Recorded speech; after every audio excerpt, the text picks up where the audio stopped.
Margaret Whitmore grabbed Evelyn's embroidery from the table and threw it into the fireplace. "Stop wasting thread on dreams that will never happen." Her voice cut through the room like a blade. "You are 25 years old, Evelyn. 25. And not a single man has come. Not one." She stepped closer, close enough that Evelyn could smell the lavender on her collar. "No one will ever love you. Say it. Say it until you believe it." Evelyn did not say it. She never would. If this story already has your heart beating faster, subscribe to our channel right now, hit that notification bell, and follow every single part of Evelyn's journey until the very last word. And drop a comment below telling us what city you're watching from. I want to see exactly how far this story has traveled.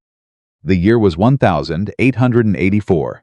The Hartwell estate sat 12 miles outside of London, far enough from the city that news traveled slowly and gossip traveled faster.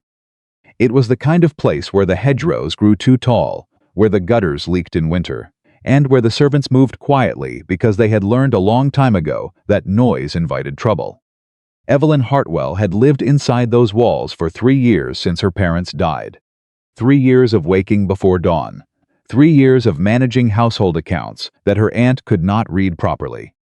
3 years of sitting across the dinner table from a woman who looked at her the way someone looks at furniture they are about to sell. And that morning, the morning that Margaret threw the embroidery into the fire, something finally cracked. Not in Evelyn. In the silence between them. Evelyn stood very still and watched the embroidery catch flame. She had been working on it for 6 weeks. Small white flowers along the edge of a blue border. It was the only thing she had made entirely for herself in 3 years, not for the household, not for appearance, not because someone told her to. Just for herself. She watched it burn. Then she turned and walked out of the room. "Where do you think you are going?" Margaret's voice followed her down the corridor. Evelyn did not answer. She walked through the kitchen, past the startled cook, through the back door, and out into the gray morning air. Her breath made small clouds in front of her face.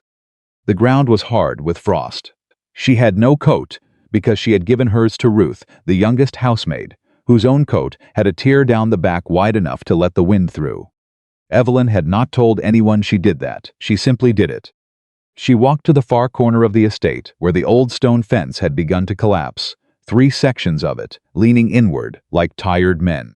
She had been meaning to repair it for 2 weeks, but something always pulled her back inside before she could. Today, nothing was pulling her anywhere. She picked up the first stone. It was cold and heavy, and it scraped the skin along her palm. She placed it back where it had fallen from. Then she picked up the second. The physical work steadied something inside her. It always had. When her mind became too loud, her hands knew what to do. Her father had taught her that. He had been a quiet man who believed that a person should understand how things worked, not just admire them from a distance, but actually understand them. He taught her carpentry when she was 9. He taught her how to read financial ledgers when she was 12. He taught her that dignity was not something given to you. It was something you kept. She was still keeping it. Even when it cost her almost everything else. Back inside the house, Margaret Whitmore was telling the story of the burned embroidery to her companion, Mrs. Doyle, a thin woman with clever eyes who repeated everything she heard to everyone she knew. "She has no gratitude," Margaret said. She poured tea with the careful precision of a woman who believed that the way tea was poured said something important about character. "I have given that girl a roof, a table, food on that table every single night, and what does she give me in return? Stubbornness. Pride. That terrible, insufferable silence." Mrs. Doyle made a sympathetic sound. "The Whitmore name is respected in this county," Margaret continued. "My late husband built something real here, something that matters. And now I am expected to carry that name while also dragging along a niece who acts as though she is doing me a favor by breathing the same air." "Have there been no suitors at all?" Mrs. Doyle asked. She was fishing, but politely. Margaret set down her teacup. "There was one. 2 years ago, a solicitor's son, reasonable family, decent income. I arranged 3 meetings. 3. Her voice tightened. And at the 3rd meeting, Evelyn told the young man that his business practices were, what was the word she used, exploitative. She had apparently read a report about his father's handling of tenant contracts. She told him directly, in front of me, in my drawing room. Mrs. Doyle's eyes widened slightly. He never came back, Margaret said. Of course he never came back. What man wants a wife who reads financial reports and tells him he is wrong? She picked up her teacup again. I have told her. I have told her 100 times. A woman's intelligence is not an asset in a marriage. It is an obstacle. But she refuses to hear it. What will happen to her, Mrs.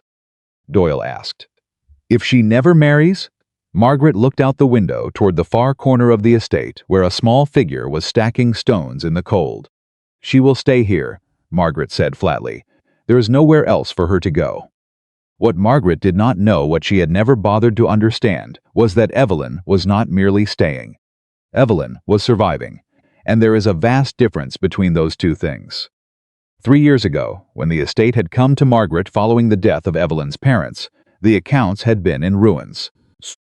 Her father had been a generous man. Too generous. He had loaned money to friends who never repaid it. He had invested in projects that sounded promising on paper. He had trusted people because he believed that trust was the only honest way to move through the world. It had cost him everything. The estate carried 4 separate debts when Evelyn arrived, with nothing but 2 trunks, her father's ledger books, and a grief so heavy she had stopped sleeping properly for 6 months. Margaret had looked at those ledger books and declared them hopeless. Evelyn had looked at them and seen a problem to solve. Over the following year, she had renegotiated the terms of 2 debts by writing directly to the creditors herself, explaining the situation with a clarity and precision that surprised men who were used to being handled through intermediaries. She had reduced household expenses by restructuring supply contracts with local merchants, not by cutting corners, but by building relationships that rewarded loyalty with consistency. She had identified 3 areas where the estate land was being underused and arranged leasing agreements with neighboring farmers that generated steady income. She had done all of this quietly, without credit, without acknowledgement. Margaret accepted the improved finances as simply the natural result of good management, which was what it was. She never thought to ask who was managing it. The servants knew. Ruth, the youngest housemaid, knew. Thomas, who managed the stables, knew. Even old Mrs. Pierce, the cook who had worked for the Hartwell family before Evelyn was born, knew. They had all watched Evelyn sit at the desk in the study at 11 o'clock at night, long after Margaret had gone to bed, working through columns of numbers by candlelight. They had never said anything, because Evelyn had asked them not to. What good would it do? She had told Thomas once, when he suggested gently that perhaps Miss Whitmore should be informed of where her financial improvement was actually coming from. She would find a way to make it an argument, and the argument would cost more than the silence. Thomas had nodded slowly. He had worked for difficult families before. He knew she was right. By mid-morning, Evelyn had repaired 2 of the 3 collapsed fence sections. Her hands were numb. The frost had not lifted. She could feel where the cold had gotten into the joints of her fingers, that particular deep ache that took hours to leave even after you came inside. She kept working. The 3rd section was the worst. 4 stones had fallen, and 2 of them had cracked on impact, which meant she needed to find replacement pieces from the pile behind the garden shed. She was carrying the 2nd replacement stone back when she heard footsteps behind her. She turned. It was Thomas, walking quickly with his collar turned up against the cold and an expression on his face that she recognized. It was the expression he used when he was about to deliver news that he would have preferred not to deliver. "There's a letter," he said. "Arrived this morning. Margaret Mrs. Whitmore has already opened it." Evelyn set down the stone. "She opens all the post," Evelyn said. "What was in it?" Thomas hesitated. That hesitation told her everything she needed to know before he spoke. "It was from Mr. Hargrove," Thomas said. "The creditor. The 3rd debt." Evelyn had been managing that particular debt carefully for 8 months. The original terms had been her father's a substantial sum borrowed at an uncomfortable interest rate, due in full, at the end of 1884. She had been building toward a renegotiation, slowly, carefully, assembling documentation and correspondence that would allow her to propose a structured repayment arrangement that any reasonable creditor would accept. "What does the letter say?" she asked. Thomas pulled it from his coat pocket. She took it. She read it.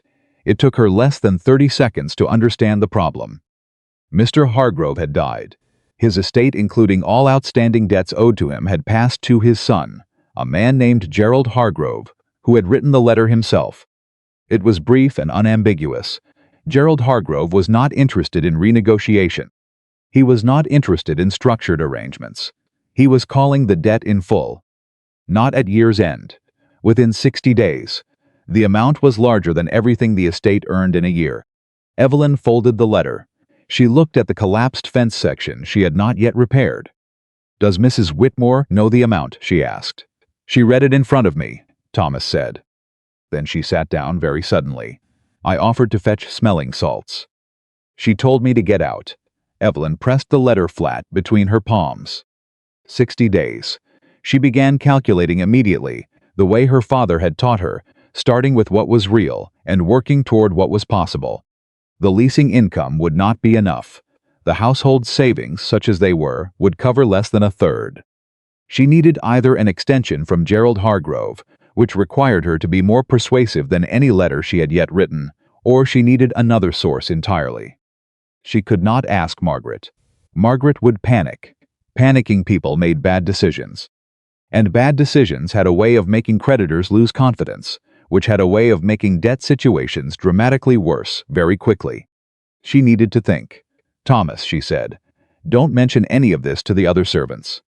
"Not yet." He nodded. She turned back to the fence and picked up the stone. Thomas watched her for a moment. "Miss Evelyn," he said quietly, "what are you going to do?"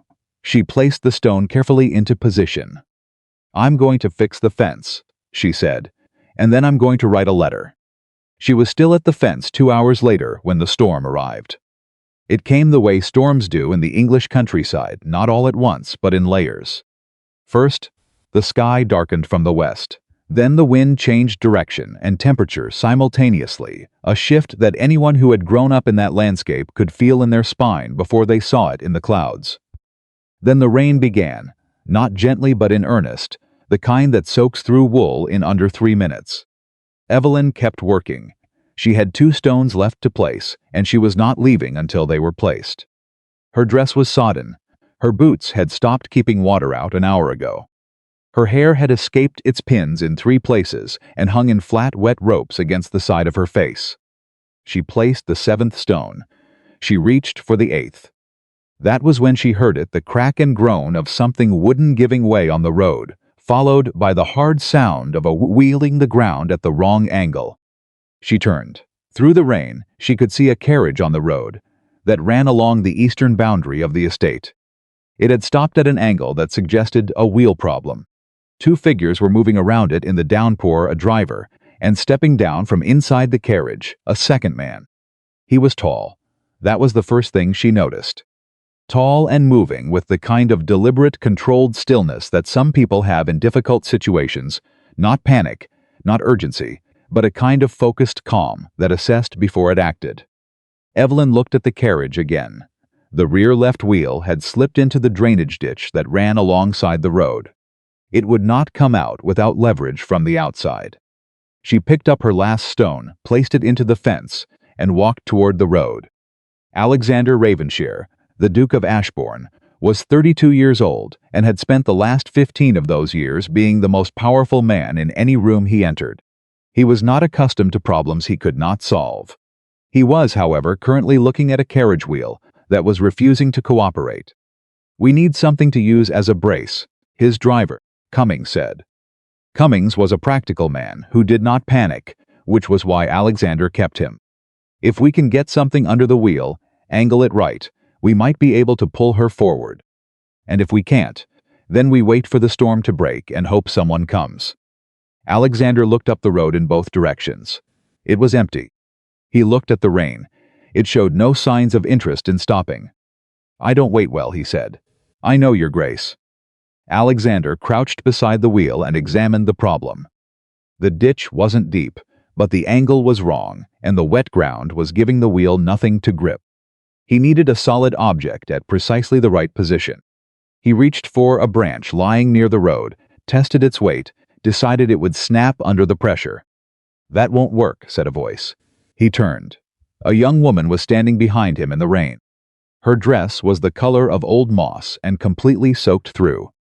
Her hair was falling out of its arrangement in the way that only happens after hours in bad weather, not minutes. Her boots were caked with mud from what appeared to be genuine physical work, not decorative gardening. She was holding a flat stone. "This might," she said, holding it up. "The angle of the ditch is about 30 degrees. If you use this as a wedge under the rear left corner and have your driver pull forward at the same moment, the wheel should catch." Alexander stared at her. "You've done this before," he said. "My father's carriage," she said. "Same kind of ditch. Narrower, but the principle is the same." He straightened up. "Who are you?" She looked at him with a directness that he found unexpectedly difficult to hold. "Someone with a stone," she said. "Do you want the stone or not?" He almost smiled. He hadn't almost smiled at a stranger in a very long time. "Yes," he said. "We want the stone." It took 12 minutes. Evelyn positioned the stone herself, crouching in the mud without hesitation, her hands sure and quick as she placed it at the exact angle she had described. Alexander watched her work with an attention he couldn't fully explain to himself. He had met thousands of people. He had met women who were beautiful, women who were accomplished, women who had been trained since birth to perform grace under social pressure. He had never seen anyone crouch in the mud in a storm and look completely, entirely, utterly natural doing it. "Tell your driver to pull gently at first," she said, standing up and wiping her hands on the side of her dress in a gesture that was completely unself-conscious. "If he pulls too hard, the stone shifts and we lose the angle." "Cummings," Alexander said. "Gently." Cummings climbed back up to the box. The horse moved. The wheel caught. The carriage rolled forward out of the ditch with a sound like a long exhale. Cummings brought it to a stop on solid road and looked back with undisguised surprise. "Well," he said, "that worked." Alexander looked at the woman. She was already looking back toward the estate fence she had apparently been repairing alone, in a storm, before she was interrupted. "You chose a poor road," she said, without turning around. "I beg your pardon?" She turned then. Her expression was matter-of-fact, not unkind. "The road that runs north of here is better maintained. Less ditch subsidence. Your driver probably chose this one for the distance, but the north road would have been faster in wet conditions, because you wouldn't have lost 20 minutes to the wheel." Alexander stood in the rain and looked at this woman who was explaining road infrastructure to him in the middle of a downpour. "Most people," he said, "would have offered assistance before criticism."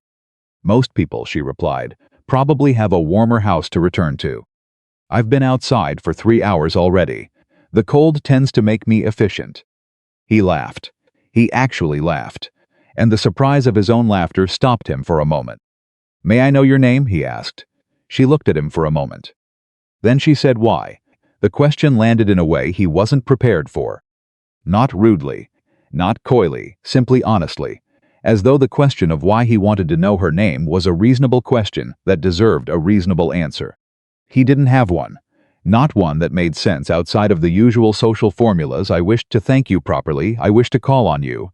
I wish to know who you are so I can categorize you correctly." None of those were true. He wanted to know her name, because she was the most interesting person he had encountered in 3 years. He couldn't say that. So he said, "Because you helped us. And I would like to thank you properly." She seemed to consider this. "Evelyn," she said. "Evelyn Hartwell." "Alexander," he said. He did not add the rest. He waited to see if she would ask. She didn't. She picked up a stone from the ground near her feet, turned, and walked back to the fence. He stood in the rain and watched her go. "Your Grace," Cummings said carefully from the driver's box. "We should move on before the road gets worse." "Yes," Alexander said. He didn't move immediately. "Your Grace?" "A moment, Cummings." He watched Evelyn place the final stone into the fence with the careful attention of someone who intended the work to last. She didn't look back. That night in the estate's small study, Evelyn sat at the desk and wrote the letter to Gerald Hargrove. It took her 4 drafts.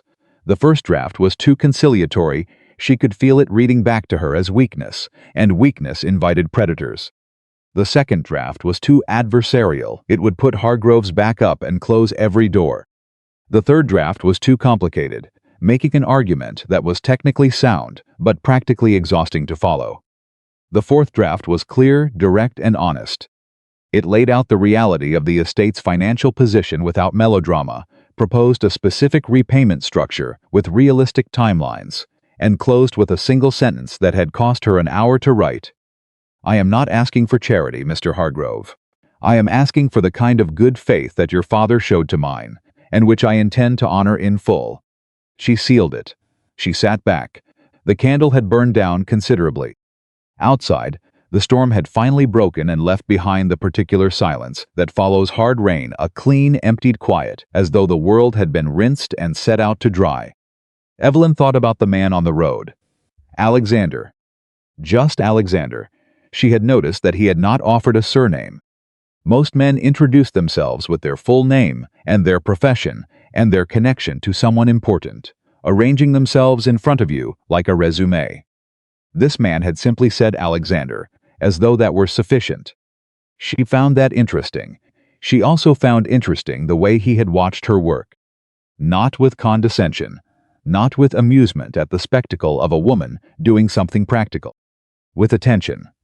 The kind of attention that meant he was actually watching what she was doing and thinking about it. She had not met many people who watched that way. She pushed the thought aside.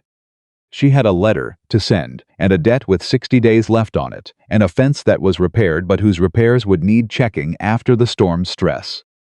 She had practical problems, and she was a practical person. The man on the road was probably a traveling businessman, or a minor landowner from the next county, or someone's second son making his way between estates. He would be forgotten by morning. She blew out the candle and went to bed. She was wrong about the forgetting.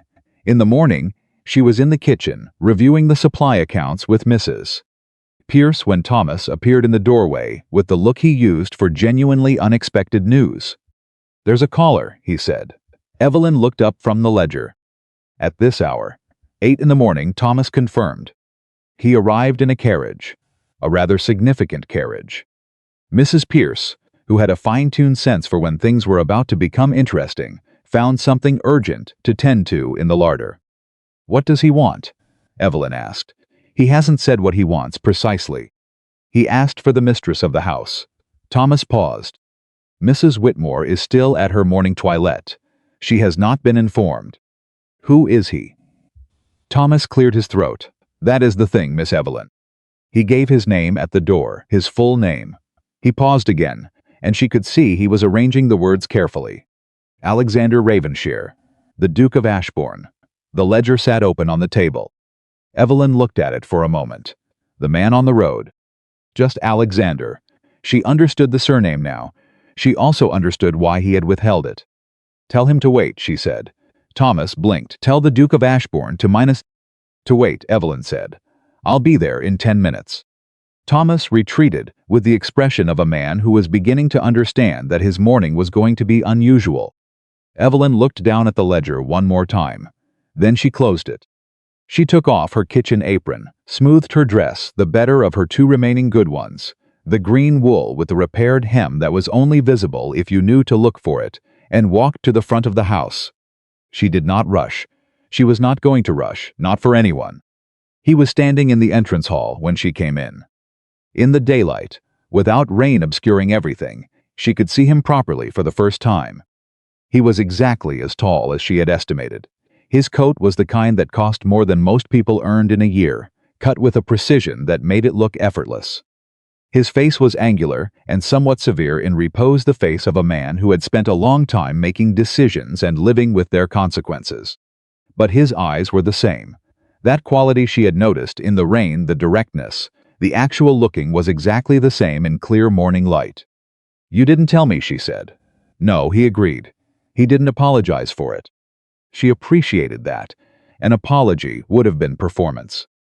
The absence of one was honesty. "Why did you come back?" she asked. "'Cause I wanted to," he said. It was the simplest answer possible. She waited for more. There wasn't more.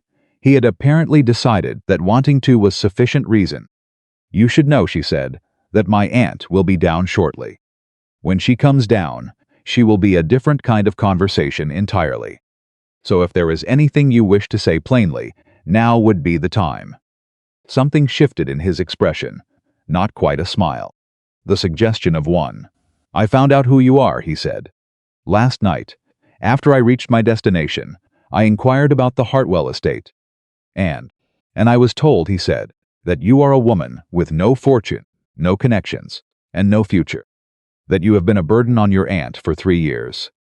That you are difficult, proud, and have driven away every suitable man who showed any interest." Evelyn held his gaze. "That is what you were told," she said.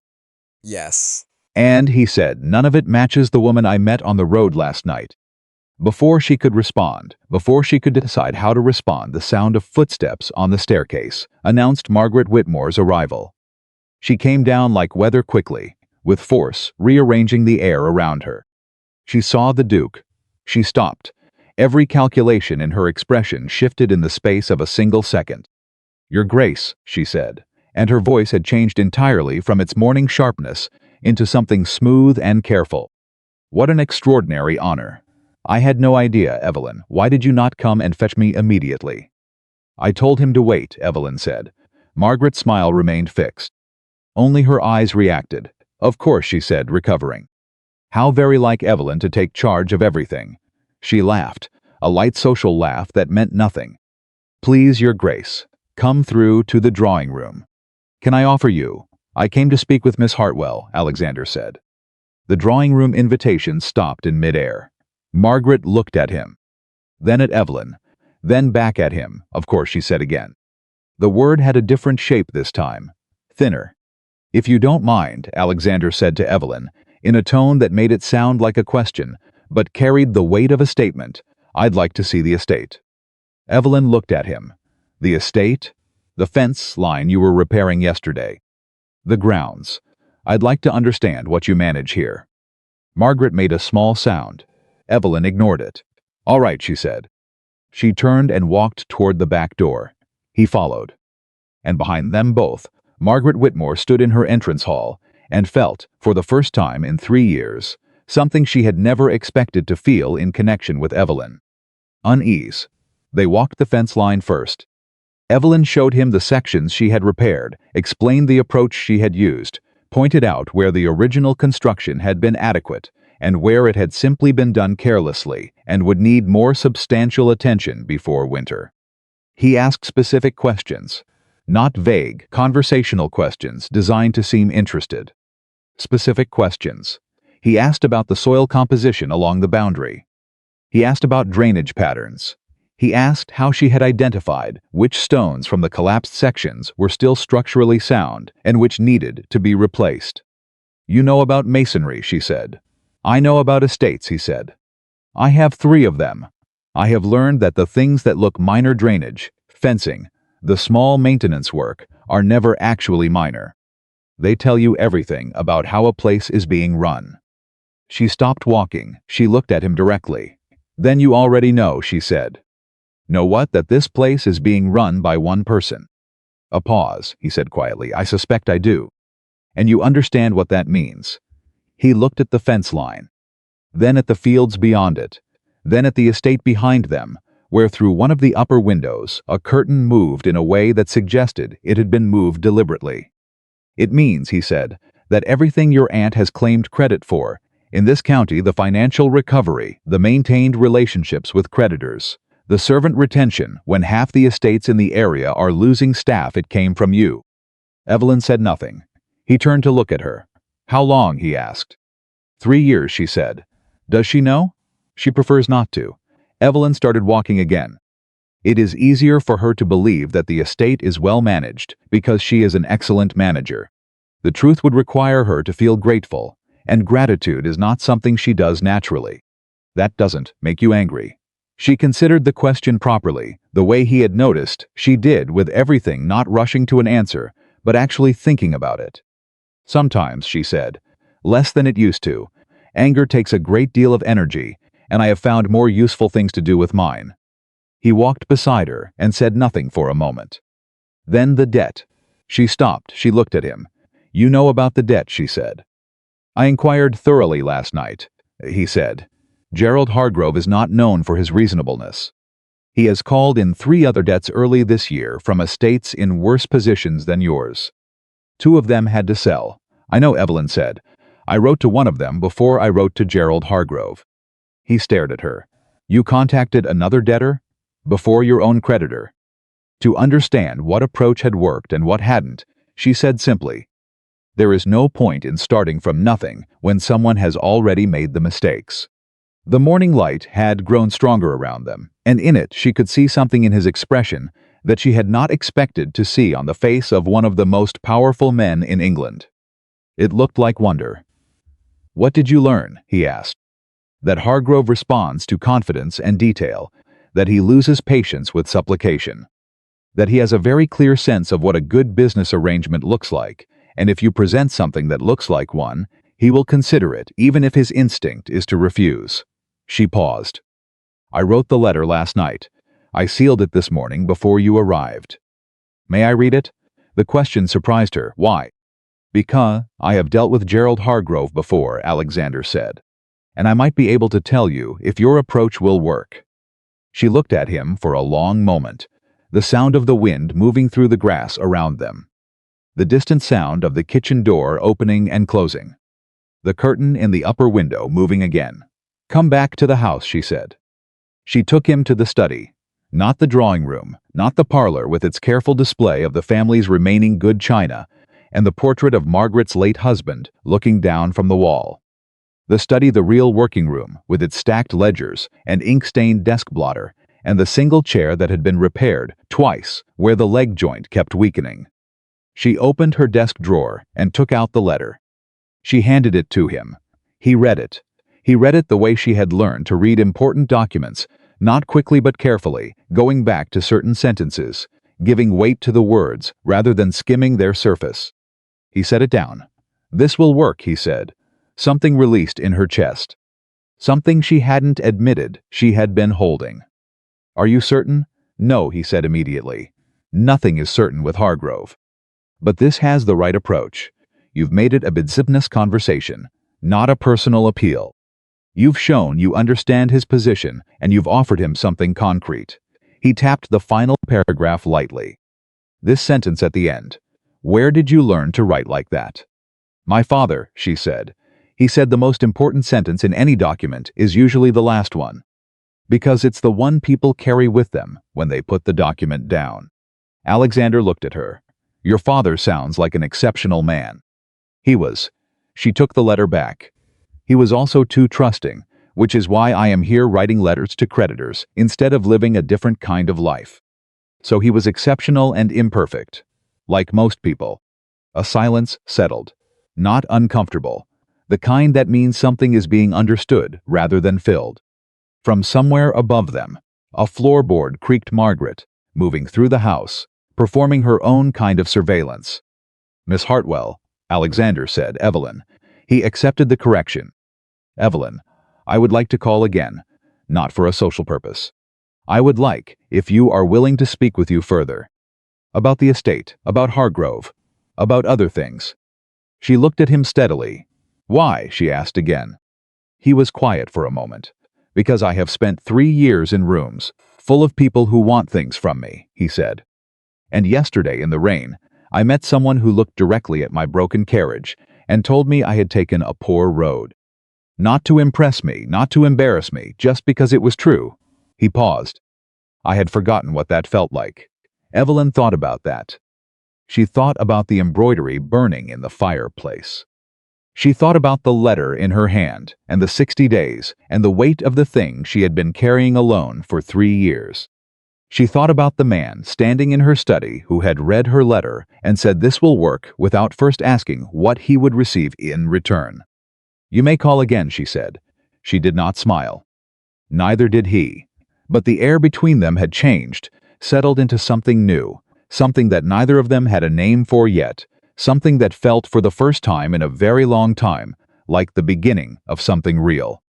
Upstairs, a floorboard creaked again, and outside, the last of the storm clouds moved east, and the morning opened into something clearer. Alexander came back the next morning. He did not send a card ahead. He did not arrange it through Margaret. He simply arrived at 8:45, and Thomas, who had apparently decided that his loyalties lay with whoever was actually keeping the estate functioning, brought the news directly to Evelyn before informing anyone else. She was in the middle of a supply negotiation with the grain merchant, a heavyset man named Corbett, who drove a hard price and relied on the fact that most of his clients did not read their own contracts. Evelyn read every word of every contract. She had found 3 overcharges in the last 6 months, each one small enough to seem like an error, each one consistent enough to tell her it was not. "Tell him I'll be 20 minutes, she said. Thomas retreated. Corbett, who had been watching this exchange, with the alert suspicion of a man who knew when his leverage was shifting, leaned forward slightly. "Important visitor?" "A caller," Evelyn said, returning her attention to the contract in front of her. "Now this line item for transport. Last quarter it was 2 shillings. This quarter it's 2 shillings and 4 pence. The distance hasn't changed. The route hasn't changed. The weight of the order is identical." "What has changed?" Corbett's jaw tightened. "Costs go up," he said. "They do," Evelyn agreed pleasantly, "which is why I pulled the transport records for every order you've filled in this district for the past year. Yours is the only one with this particular increase. Everyone else has held steady." She set the contract down and looked at him directly. "I'll pay the original rate, and I'll continue to give you the Hartwell account, which, as you know, is one of the more reliable accounts in this district. Or we can discuss whether the discrepancy needs to be reviewed more formally." The silence lasted 4 seconds. "Original rate," Corbett said. "Good." She initialed the corrected line. "Thank you, Mr. Corbett." Same time next month, he left with the expression of a man who had come to win an argument and was still not entirely certain how he had lost it. Evelyn straightened the papers on the desk, smoothed her dress, and went to find Alexander. He was in the entrance hall, not sitting, standing, examining a small watercolor that hung near the staircase. She had noted that about him the day before as well. He did not wait passively. He was always observing something, turning something over in his mind. "That was painted by my mother," she said. He turned. She had a light hand. "The colors don't try too hard." It was not the compliment most people offered. Most people said it was lovely, or charming, or what a sweet little painting. Nobody had ever said the colors don't try too hard. No, Evelyn said she didn't. A silence, brief but full. "You said 20 minutes, he said. "It was 17. "I finished early. "The grain merchant?" She looked at him. "You heard? The study door was open. I heard enough to know he tried to overcharge you and left without managing it." He paused. "How long has he been doing it?" "I discovered the first instance 8 months ago," she said. "I've been documenting since then." She moved toward the back corridor. "Walk with me." He fell into step beside her without hesitation. She had noticed that about him, too. He did not require explanation before he moved. Most people needed a reason given to them before they committed to a direction. He simply came. "I sent the letter to Hargrove this morning," she said. "Through the Morning Post." "Good." He was quiet for a beat. "I made an inquiry last night as well." She slowed slightly. "What kind of inquiry?" "I know someone who has done business with Hargrove recently. Successfully.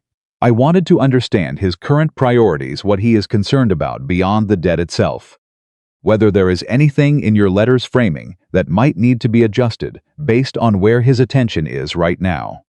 Evelyn stopped walking. She turned to face him. "You made an inquiry on my behalf," she said. "Without asking me first." He met her eyes. "Yes." "That is presumptuous." "It is," he agreed. "Do you want to know what I learned?" She held his gaze for a long moment. The truth was that she did want to know. The truth was that the information could matter, could change the letter's effectiveness, could be the difference between 60 days becoming workable and 60 days becoming catastrophic. And the truth beneath all of that was that no one had made an inquiry on her behalf about anything in 3 years. "Yes," she said. "Hargrove is under pressure from his own solicitors to demonstrate that he can manage the inherited portfolio effectively. He needs Visible Wind's debts resolved cleanly, not chaotically. A forced sale gives him the asset but costs him the reputation for reasonable dealing, Alexander paused. Your letter, as written, offers him a visible win. A structured arrangement he negotiated rather than forced. That is more valuable to him right now than the money. Evelyn absorbed this. So the letter is well timed, she said. Better timed than you knew when you wrote it. She turned and kept walking. That doesn't mean it will work, she said. No, he agreed. But it improves the odds considerably. They reached the back door, and she pushed through it into the morning air. The frost had lifted. The sky was the pale gray blue of early November, the kind of sky that couldn't quite commit to clouds. Why are you helping me? She asked. Not accusingly. Genuinely. He walked beside her for a moment before answering. Because you are the only person I have met in a very long time who does not want anything from me, he said. And I have found that people like that are worth knowing. Worth helping, when the help is useful rather than performative. She considered this. I might want something from you eventually, she said. You don't know that I won't. No, he said, I don't. But the wanting would be honest. That's the difference. She looked at the repaired fence line ahead of them. She had built this, section by section, stone by stone, year by year. She had built it without asking, without acknowledgement, without anyone standing beside her. And now there was someone standing beside her, and she did not entirely know what to do with that. Tell me about your estates, she said. A subject change. Deliberate. He let her make it. 3 properties, he said. Ashbourne Hall in Derbyshire, that's the primary seat. A house in Scotland, near Inverness. And a smaller property in Kent that I've been neglecting. Neglecting how? The management arrangement is poor. I placed a steward in charge 5 years ago who is competent but not creative. The land is underperforming because nobody is asking it to do more than it's been doing. Have you told him that? I've told him what the numbers show. He nods and makes notes and nothing changes. He paused. I suspect the problem is that he tells me what I want to hear. That is the problem with authority, Evelyn said. People perform competence for it instead of demonstrating it. He looked at her sideways. Where did you learn that? From being the person who actually did the work while someone else was being told. Things were fine, she said. He was quiet. Then I should have asked you before making the inquiry. I apologize. She glanced at him. You're apologizing now? You were right that it was presumptuous. The outcome being useful doesn't change that. She filed this away. She filed it alongside the fact that he had answered her why without deflecting. Alongside the fact that he hadn't offered to solve the Hargrove situation himself, hadn't arrived with money and a solution, but with information and a question about whether she found it useful. Most powerful men she had observed arrived with solutions. They never thought to bring information instead. Thank you, she said. For the inquiry. He nodded once. And they kept walking. They walked the full eastern boundary of the estate in the cold morning air, and he asked her questions about every section, not flattering questions, real ones, the kind that required actual answers. He asked about the tenant relationships. He asked about the kitchen garden that had been reduced in size 3 years ago and whether the reduction had been worth it. He asked about the servants, their tenure, their stability, their morale. Nobody had ever asked her about the servants' morale. Ruth has been here the longest of the young ones, Evelyn said. She's been offered positions twice at better-paying households. She's stayed. Why? Evelyn paused. She told me once, she said carefully, that this was the first place she worked where nobody spoke to her as though she were furniture. Alexander said nothing, but she saw his jaw tighten slightly, and she understood that whatever she had just said had landed somewhere real in him. My mother, he said after a moment, used to say that you could judge a household entirely by how the staff walked. Happy servants walk like people with somewhere to go. Unhappy ones walk like people who are just trying not to be noticed. Your mother sounds like a perceptive woman, she was. He paused. She died when I was 19. I spent about 4 years after that becoming someone she would have found disappointing. Evelyn looked at him. It was the most personal thing he had said. He had said it without decoration, without seeking sympathy. Just as a fact that mattered. What changed you? She asked. Fatigue, mostly, he said. Performing a version of yourself that doesn't fit eventually exhausts you completely. And then you have a choice. You find out who you actually are, or you don't. He looked at the fence line. I chose to find out. I've been working on it ever since. And who are you? She asked. Actually, he looked at her. I'm still determining that, he said. But I'm closer than I was. She almost smiled. She caught it before it fully arrived, but she knew he saw it from the slight shift in his expression. They had nearly completed the circuit of the boundary when it happened. Once of the front door came to them from across the grounds, a particular slam, the kind that announced Margaret rather than contained her. Evelyn felt the small change in the air between her shoulder blades that always preceded her aunt's interruptions. Evelyn. Margaret's voice crossed the distance with the efficiency of someone who had spent years deploying it as a weapon. Evelyn, come inside immediately. Evelyn kept walking at her own pace. That in itself was a statement. She heard Margaret's footsteps approaching, the sharp, determined sound of someone who had decided the mountain would come to them. There is a situation, Margaret said, reaching them, directing her words to Evelyn while directing her attention entirely to Alexander. Your Grace, I apologize enormously for this interruption. Evelyn, I need you inside. What situation? Evelyn asked. Margaret's eyes cut to Alexander and back to Evelyn. Inside, she repeated. Evelyn looked at Alexander. I'll need a moment, she said. Of course, he said. She walked with Margaret back toward the house, close enough to speak quietly and far enough that it was clear she was not being hurted. What is it? Evelyn said the moment they were out of easy earshot. Margaret's performance of social grace evaporated instantly. What are you doing? Her voice was low and sharp and specific. Walking the grounds with a duke, alone, without a chaperone, without any arrangement made through me. Do you understand what this looks like? I understand what work looks like, Evelyn said. This is not work. I am showing him the estate boundary. That is exactly the kind of conversation that a man who owns 3 properties has with the person managing a 4th. Margaret stopped walking. She looked at Evelyn with an expression that Evelyn recognized. It was the expression her aunt used when she was recalculating, when something had entered the equation that she hadn't planned for. He came back, Margaret said, almost to herself. He came back specifically for you. He came back for a conversation, Evelyn said. Why would the Duke of Ashbourne? Margaret stopped herself. Looked away, looked back. You are not to encourage this, Evelyn. Do you understand me? Whatever you think is happening here, I promise you it is not. Men like Alexander Ravenshire do not come to places like this for serious reasons. They come for distraction, for novelty, and when the novelty fades... Aunt Margaret, Evelyn said quietly. Something in her tone stopped Margaret. I have managed this estate for 3 years, Evelyn said. I have renegotiated the debts, managed the accounts, maintained the staff, and protected the Whitmore name in this county while you were presented as the reason things worked. I have done all of that without asking for anything in return. She paused. I am asking for one thing now, do not interfere. The silence lasted several seconds. Margaret's face moved through several expressions, none of them comfortable. You are making a mistake, she said finally. I have made mistakes before, Evelyn said. They were mine to make. She turned and walked back toward Alexander. Her pulse was faster than she would have preferred. Not from fear, from the particular energy of having said something out loud that had lived inside her as silence for 3 years.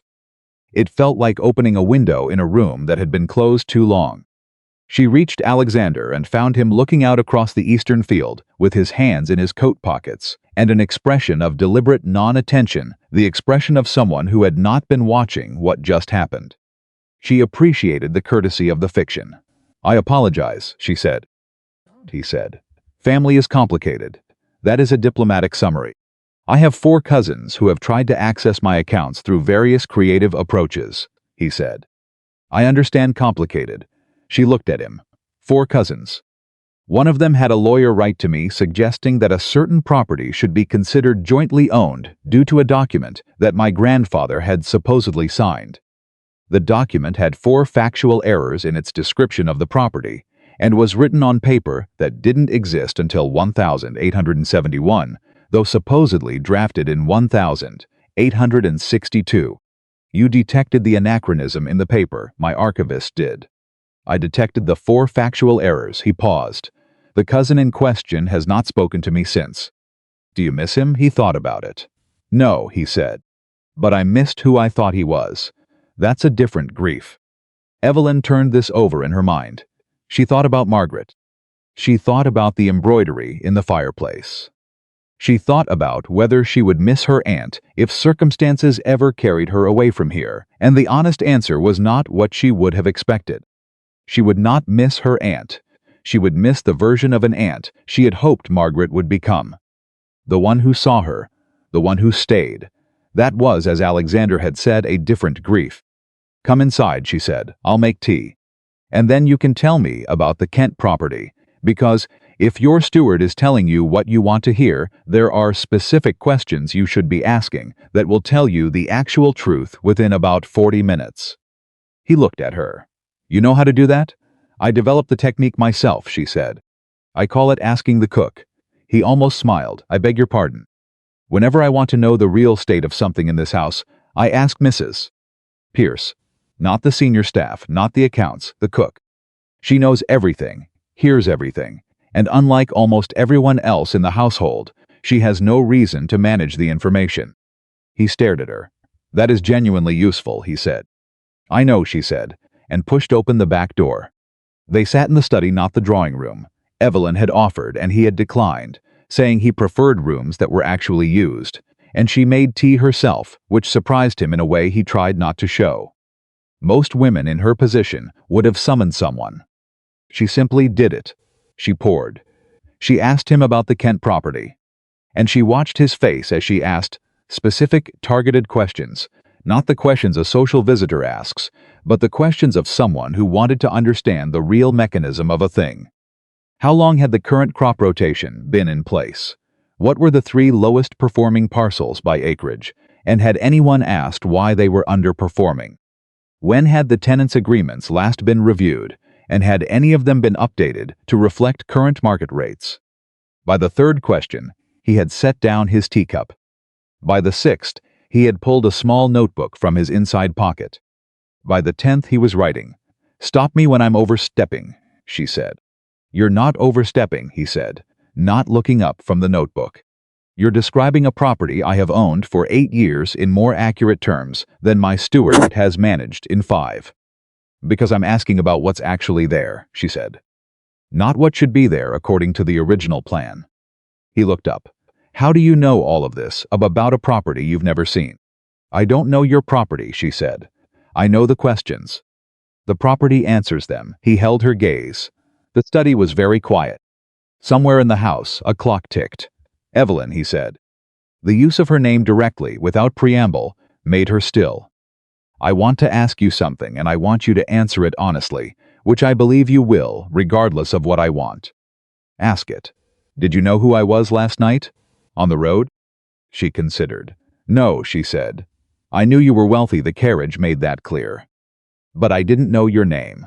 And when Thomas told you this morning, I needed 30 seconds to decide whether it changed anything, she said. And it changed the context, she said, not the conversation. He sat back, not relaxing. She was learning to read the difference between his stillness of thought and his stillness of ease. This was the former. I have not had a conversation like the ones we have had in the past 2 days, and I cannot precisely say how long, he said. With anyone. That speaks more to the company I keep than to the quality of our conversations, she said. Perhaps, he said, or perhaps both things are true. Before she could answer that, the door to the study opened. Margaret did not knock. She stood in the doorway with a social smile that was stretched too thin, and a brightness in her eyes that was not warmth but calculation. Your Grace, I wondered if you would stay for luncheon. We would be so pleased. I have an engagement this afternoon, Alexander said. He stood, tucking the notebook back into his pocket. But thank you, Mrs. Whitmore, of course. Margaret's eyes moved to Evelyn, with a look that said this conversation is not finished. Evelyn, could you see the Duke out? I'll let Mrs. Pierce know we won't be needing the extra place. She withdrew. Alexander turned to Evelyn. She didn't plan for luncheon, he said quietly. No, Evelyn agreed. She improvised it. Why? Because she realized she'd lost the morning, and wanted to recover ground before you left. He looked at her steadily. Do you always analyze everything? Only the things that matter, she said. They walked to the entrance hall, and she handed him his coat and hat. She had taken them herself when he arrived. Another small thing she had simply done, rather than summon someone for. At the door he stopped. May I come again tomorrow? She looked at him. The honest answer was yes, yes. She wanted him to come again, wanted the particular quality of his attention and his questions, and his refusal to say anything that wasn't true. Yes, she said. He put on his hat. Then, with one hand on the doorframe, he said the letter to Hargrove. When you receive a reply, I'll send word, she said. He nodded. He left. She stood in the entrance hall in the quiet he had left behind and felt, for the first time in years, the difference between a room that had recently been occupied by someone real and a room that had merely been passed through. Margaret appeared from the corridor. She had, evidently, been waiting. He likes you, she said. Her voice had shed its social quality entirely. It was flat and direct, and carried none of the warmth of someone who meant that as good news. I don't understand it, but he does. Evelyn looked at her. Is that a problem? It is a complication, Margaret said. Men like Alexander Ravenshire do not marry women like you, Evelyn. They show interest in them. They find them refreshing. They enjoy the novelty of someone who doesn't fawn over them. And then they marry someone appropriate, and the refreshing woman is left with a damaged reputation and no prospects at all. She paused. I am telling you this for your own good. I know you believe that, Evelyn said. What does that mean? It means I believe you're protecting me, Evelyn said. And I believe you're also protecting yourself from the discomfort of watching something succeed that you've always assumed would fail. Margaret's expression didn't change, but her color did. Just slightly. Evelyn walked past her toward the study. There was still work to do before nightfall. There was always still work to do. She sat at the desk and opened the ledger. She stared at the numbers. And she noticed, for the first time in a very long time, that her hands were completely steady. 3 days passed. 3 days in which Alexander came each morning at 8:45 and left at noon. 3 days in which they talked in the study or walked the grounds, in which she answered his questions about the Kent property, and he answered her questions about how large creditors actually thought not the polished version, the real one. 3 days in which Margaret watched from corridors and windows with an expression that had slowly shifted from opposition to something more careful, more observant, more like someone who was revising a calculation they had been very certain about. On the third afternoon, Evelyn received the reply from Gerald Hargrove. She was alone in the study when Thomas brought it. She sat with it in her hands for a moment before opening it. She had spent 60 days building toward this letter. 3 years building toward this kind of moment, the moment when the thing she had built either held or didn't. She opened it. She read it. Then she sat back in the chair and stared at the ceiling. Hargrove had declined. Not unkindly, the letter was businesslike and almost apologetic in its tone, which meant his solicitors had written it, not him. But the substance was clear. He was calling the debt in full. He was giving her 45 days, not 60, citing a technicality in the original terms that her father had signed that she had not caught because it was buried in a subordinate clause of the third addendum. 45 days. The letter fell from her hands. She stared at the wall. The math ran itself automatically in her mind. She couldn't stop it. The estate's current liquid assets, the monthly income from the leasing arrangements, the operating costs that couldn't be reduced without compromising the household's function. The shortfall. The shortfall was enormous. It was not a problem she could letter-write her way out of. She sat in the silence of that knowledge for a long time. Long enough for the light in the study to change. Long enough for Mrs. Pierce to knock gently at the door, assess the situation in a single glance, and leave a cup of tea on the corner of the desk without saying a word. Long enough for Evelyn to move through the first wave of despair, the kind that tells you it is hopeless, and reach the other side of it, where the question that mattered was not whether it was hopeless, but what the actual next step was. She picked up a pen. She opened a fresh piece of paper. She wrote one line, "I need to speak with you." She addressed it to Alexander Ravenshire. She sealed it and handed it to Thomas, before she could think about it too carefully. Then she sat back down and began making a list of every possible option she had not yet tried, no matter how unlikely, because despair was not something she could afford, and action, even imperfect, uncertain. Forward-lurching action was the only thing she had ever found that reliably displaced it. The list had 7 items when Thomas appeared in the doorway again. "He's here," Thomas said. She looked up. "He received my note?" "I don't think he received the note," Thomas said. "I think he came on his own. He arrived before I could send it." Evelyn stared at him. "He came before you sent the note." "He's in the entrance hall," Thomas said carefully. "He said he had something to tell you." She stood. She folded the unfinished list and put it in her pocket. She walked to the entrance hall. Alexander was standing there without his hat, which meant he had moved quickly and not bothered with formal preparation. His expression had a quality she hadn't seen on it before, not urgency exactly, but something close. "I heard from my contact this morning," he said, without preamble. "About Hargrove. He received a counteroffer from another party on a related debt, and it changed his position. He is going to decline structured arrangements on everything in the portfolio, regardless of merit, in order to demonstrate decisive management, to his solicitors." He stopped. He saw her face. "You already know," he said. She reached into her pocket and pulled out the letter. She handed it to him. He read it. His jaw tightened. He read it again. 45 days, he said. "Yes." He looked at her. She looked back. "I was coming to warn you," he said. "I wanted you to have time before the letter arrived." "The letter arrived this afternoon," she said. "I know." "I'm sorry." She shook her head. "Don't be. The information about the counteroffer matters. It tells me this was never about the quality of my proposal. It was already decided before he read it." "Yes, which means the approach I chose was correct for a negotiation that had already been closed before I entered it." "Yes," she exhaled. Not a sigh, a controlled breath, the kind you use to keep your voice steady. "Then the question changes," she said. "The question is no longer how to negotiate with Hargrove. The question is where 45 days leads."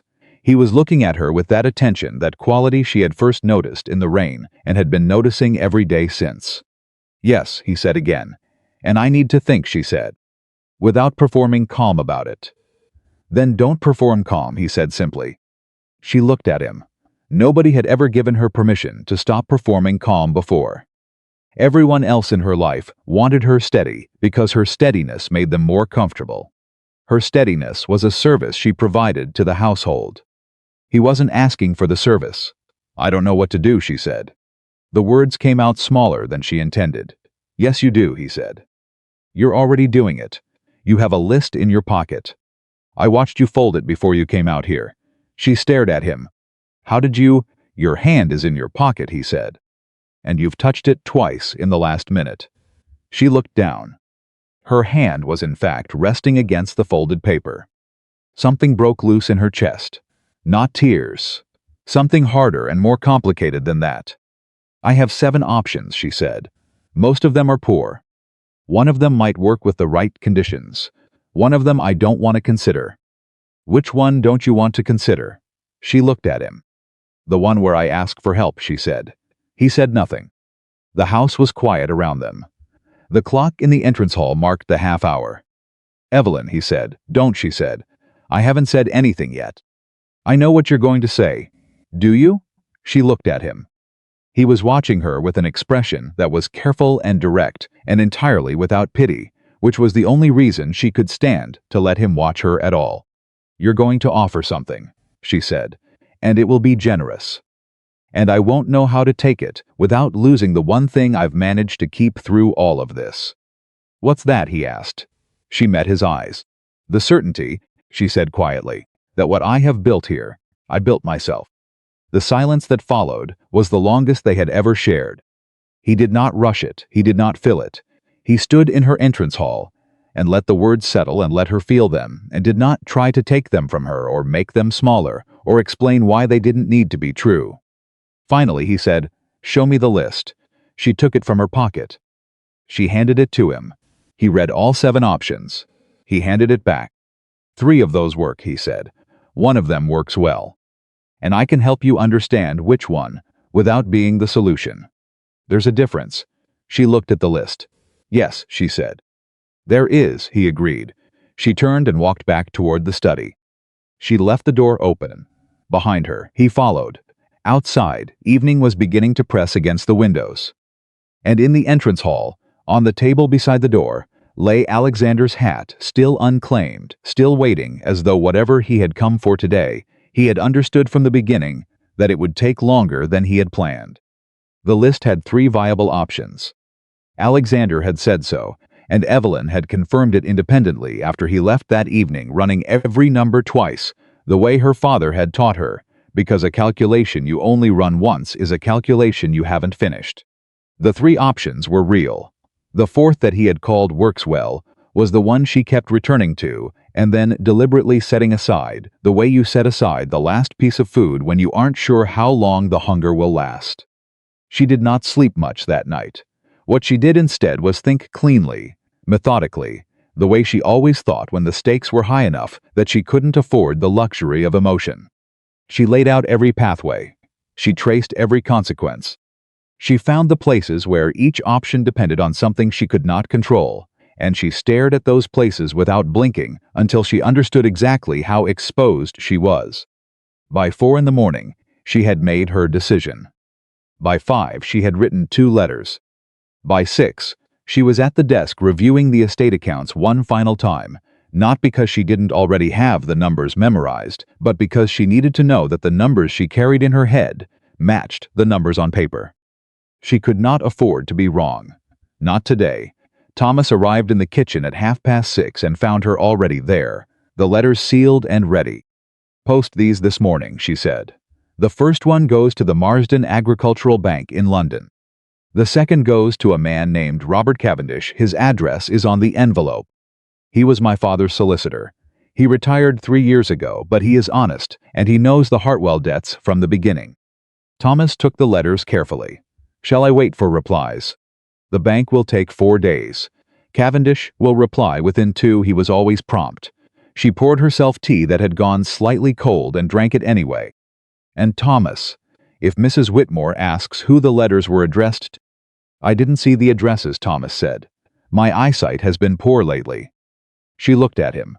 There was nothing in his expression but the mild blankness of a loyal man who had decided, some time ago, which side of a complicated household he was standing on.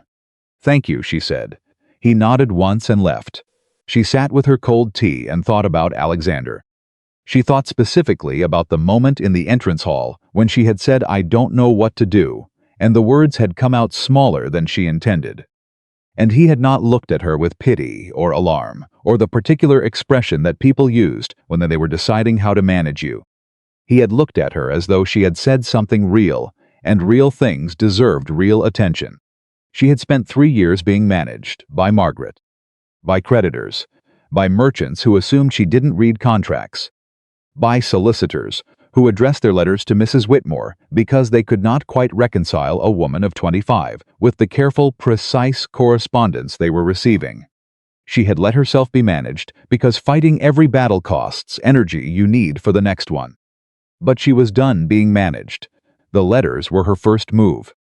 They were not spectacular moves, they were solid, carefully chosen, built on real relationships and real numbers. The bank had a lending program for estate properties that was not widely advertised because it required extensive documentation, the kind of documentation that most applicants couldn't assemble. Evelyn could assemble it. She had been maintaining it for 3 years without knowing precisely why, only that her father had always said, you should keep your records, as though someone important might need to read them on short notice. The solicitor was different. Robert Cavendish had known her father since before Evelyn was born. He had retired to a cottage in Suffolk, and by all accounts, spent his days gardening and corresponding with former clients who occasionally still needed him. He was the only person outside the household who knew the full scope of the debts, full history of what Evelyn had done to address them, and the specific weakness in the Hargrove addendum that she had not caught until it was too late. She needed him to confirm something, a suspicion she had formed at 4 in the morning that she could not share with anyone yet, because if she was wrong, the action she would take on the basis of that suspicion would damage her position irreparably. She needed to be right. She intended to be. Alexander arrived at 8:45. She heard his carriage on the drive and felt something she recognized as relief, which she immediately noticed and then set aside for analysis later. She was not going to act on relief. She was going to act on information. He came into the study without stopping at the entrance hall, which meant Thomas had admitted him directly, and Margaret either hadn't noticed or hadn't yet decided how to respond to his arrival. Either possibility bought her time. He looked at her face when he entered and read it the way he always did, not asking, just receiving. "You decided something last night," he said. "2 letters," she said. "Already sent." "Tell me," she told him the bank. The solicitor. The suspicion she had formed at 4 in the morning. She told him the suspicion last, with the caveat that she might be wrong, and she watched his face as she laid it out. When she finished, he was quiet for a moment. "Say it again," he said. "The last part. The addendum," she said. The clause Hargrove cited, the buried one that reduced the deadline from 60 to 45 days. "I read it 6 times last night. The language is specific to a default event. But I did not default. I responded to the original 60-day notice within the proper window. If the 45-day reduction can only be triggered by a default event, and I didn't default, then Hargrove cannot legally claim it." The silence lasted 5 seconds. "You think he applied the clause incorrectly," Alexander said. "I think either he applied it incorrectly or his solicitors did," she said.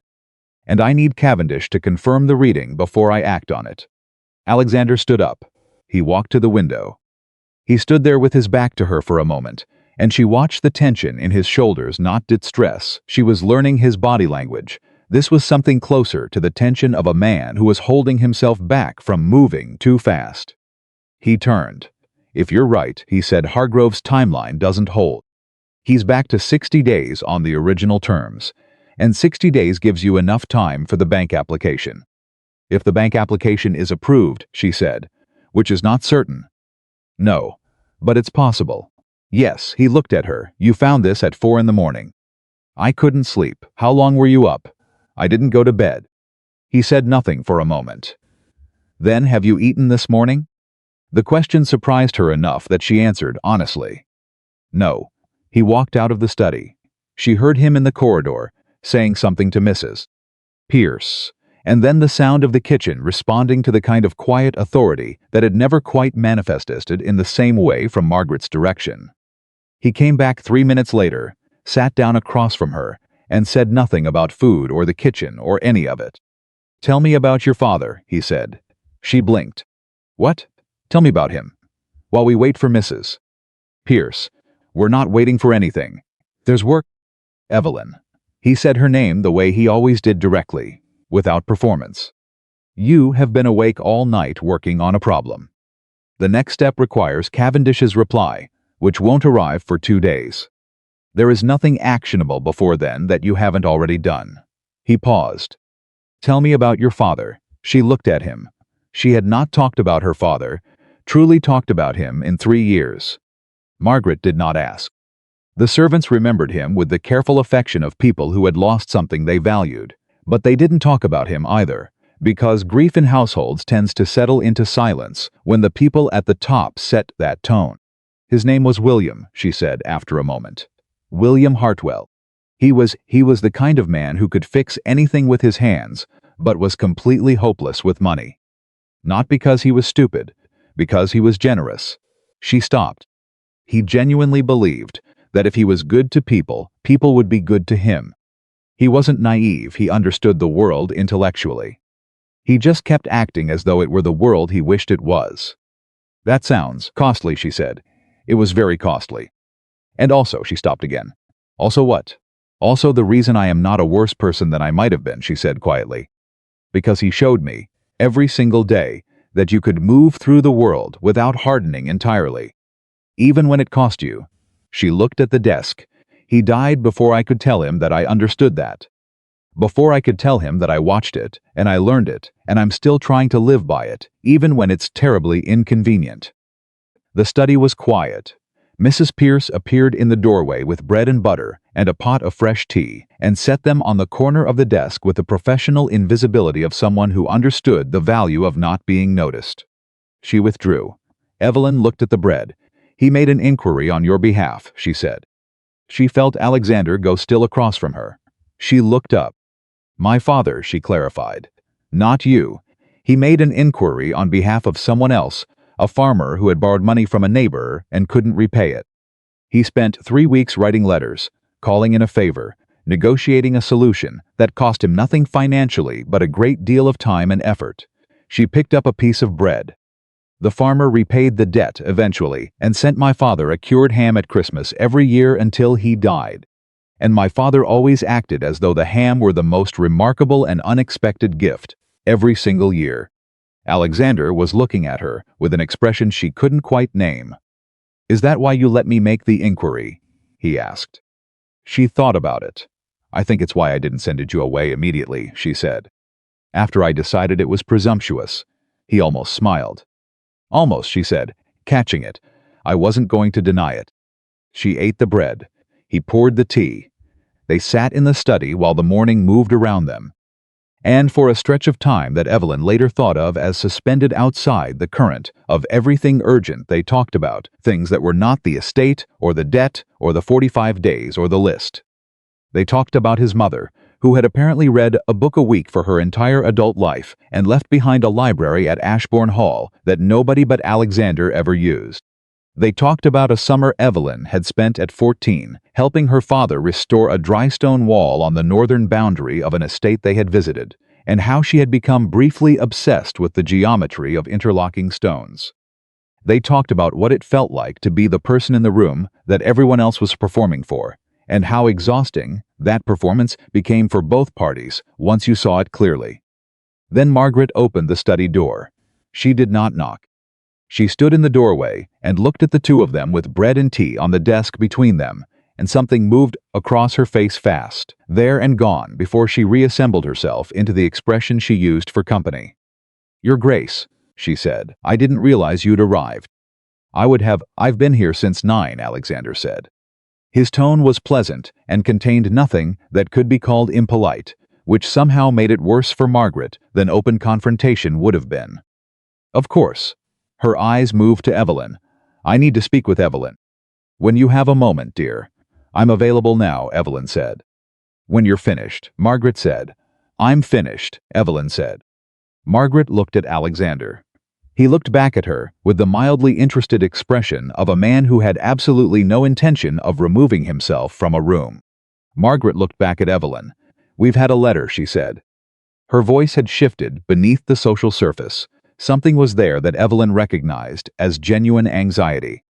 That was unusual enough that she paid attention. "From whom?" Evelyn asked. Margaret glanced at Alexander again. "From the Marsden Agricultural Bank," she said. Evelyn felt the floor shift slightly beneath her. The bank should not have replied yet. She had sent the letter that morning. It was not yet noon. A reply from the bank in under 4 hours was not a reply to her letter. It was something else entirely. "What does it say?" Evelyn asked, keeping her voice even. "It says," Margaret stopped, pressed her lips together, looked for one moment, genuinely unsteady. "It says that they are aware of the Hartwell Estates debt situation and wish to inform us that a review of our account has been initiated. At the request of a third party." She looked at Evelyn directly. "What third party, Evelyn? What have you done?" Evelyn looked at Alexander. He was looking at the window, not at her, not at Margaret. At the window, with the carefully neutral expression of someone who was deciding how much to say and in what order. "Alexander," Evelyn said. He turned. "Did you contact the bank?" she asked. The silence lasted 3 seconds. "I contacted someone at the bank," he said. "Last week, before the Hargrove letter. I mentioned the estate, its situation in the context of a broader conversation about agricultural lending in the county." He paused. "I did not make any specific requests or arrangements. I provided information. What they do with it is their decision." Evelyn stared at him. "Last week," she said. "Yes." "Before I wrote my letter this morning." "Yes." "Before I even told you about the bank."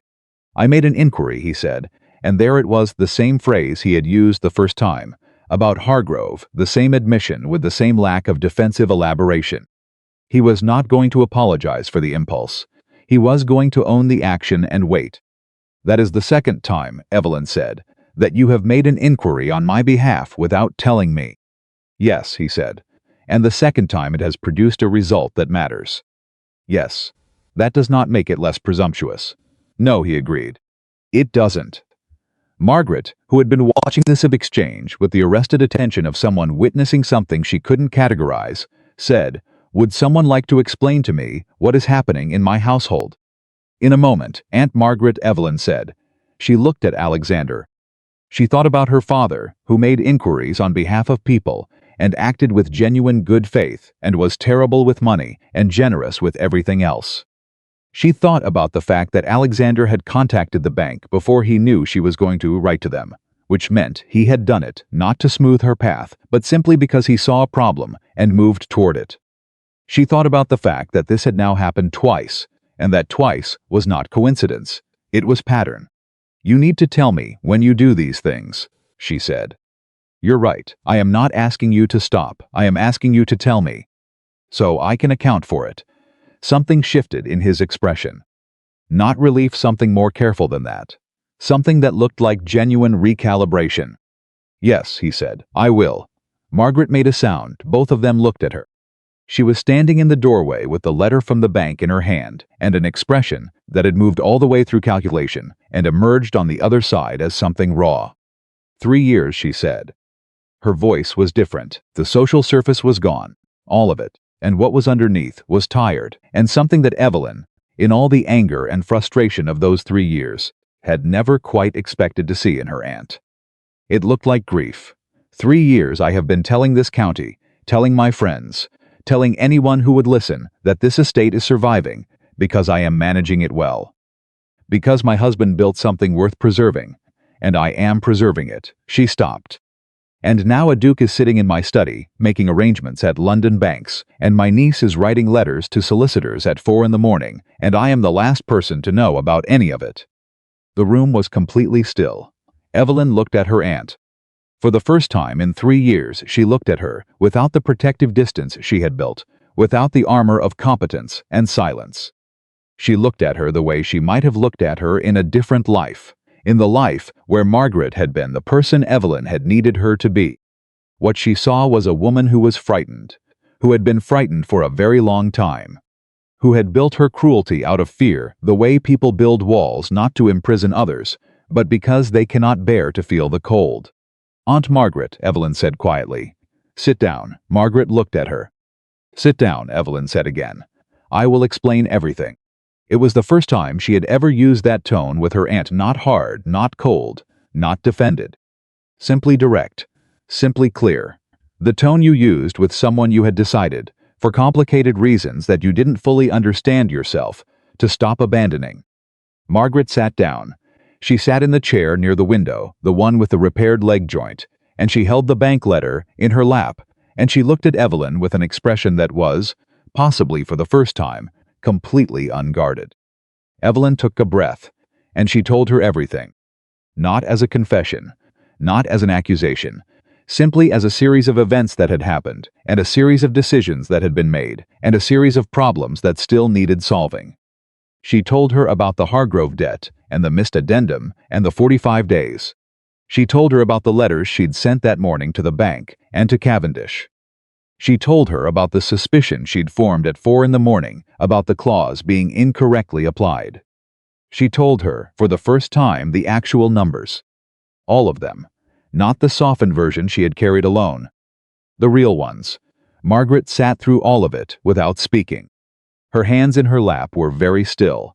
Her face moved slowly through something that looked like the experience of a person who has been walking on ice they believed was solid and has just been shown exactly how thin it has always been.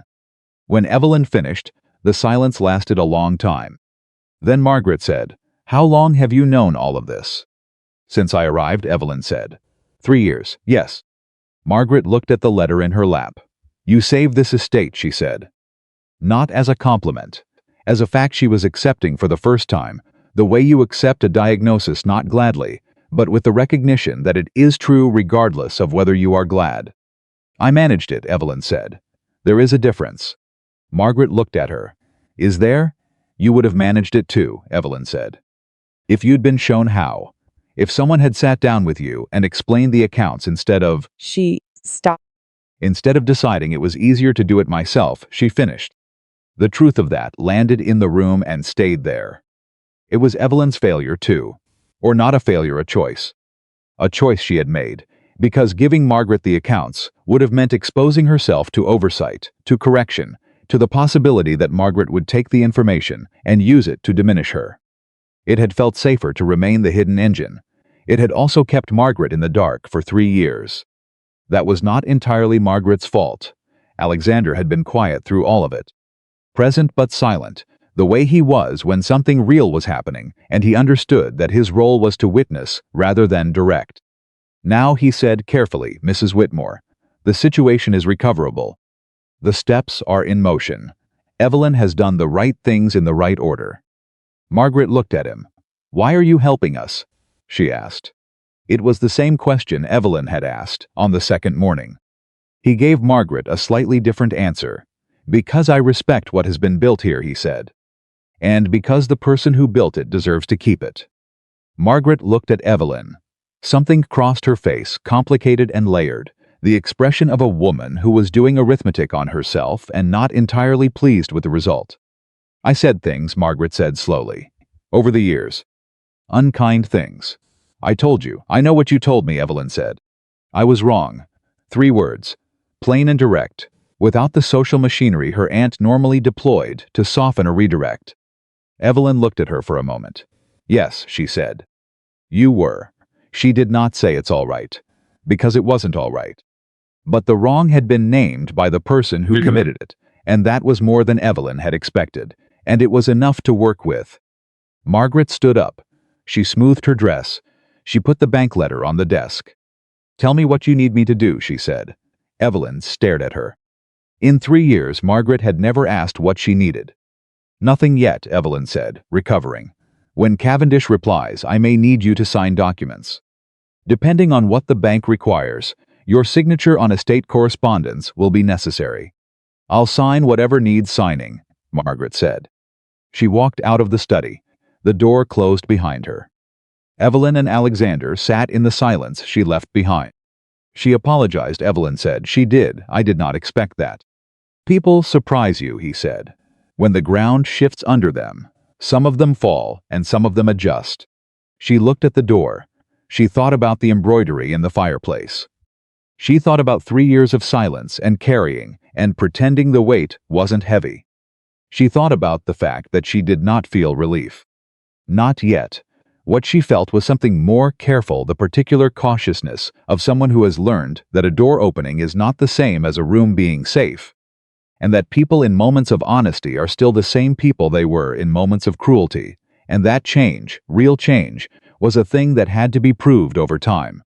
But she also thought about her father, who believed in the world he wished existed, and who turned out, in the end, to have been right more than wrong. I'm going to keep working, she said, turning back to the desk. The bank application needs documentation that I started assembling last month. I want to have it ready before their review goes further. What do you need? Alexander asked. 3 years of accounts. Cross-referenced with the estate ledgers. Organized by quarter with annotations for anything irregular. She opened the bottom drawer of the desk and pulled out a stack of ledgers that made the desk groan slightly. Alexander looked at the stack. That is a great deal of documentation, he said. Yes, she said. I know where everything is. It will take me, she calculated, 6 hours if I work without stopping. He looked at her. Then he stood, took off his coat, folded it over the back of the chair, and rolled up his sleeves. 7 if you explain as you go, he said. Faster if you don't. Your choice. She stared at him. You don't need to. I know I don't need to, he said. He pulled a chair around to her side of the desk. Where do we start? She looked at the ledgers. She looked at him. She thought about walls built out of fear. She thought about the people who appeared when the ground shifted and adjusted rather than falling. She thought about how long she had been doing everything alone, and how it had felt like strength, and how, sitting here with this man who had rolled up his sleeves and pulled up a chair without being asked, she was beginning to understand the difference between strength and isolation. They were not the same thing. They had never been the same thing. She had just needed someone willing to stay long enough for her to see it. "We start with 1882, she said. She opened the first ledger. "The numbers in the third column are mine. The numbers in the first two columns are what the accounts were supposed to show." He leaned in. He looked at the column she was pointing to.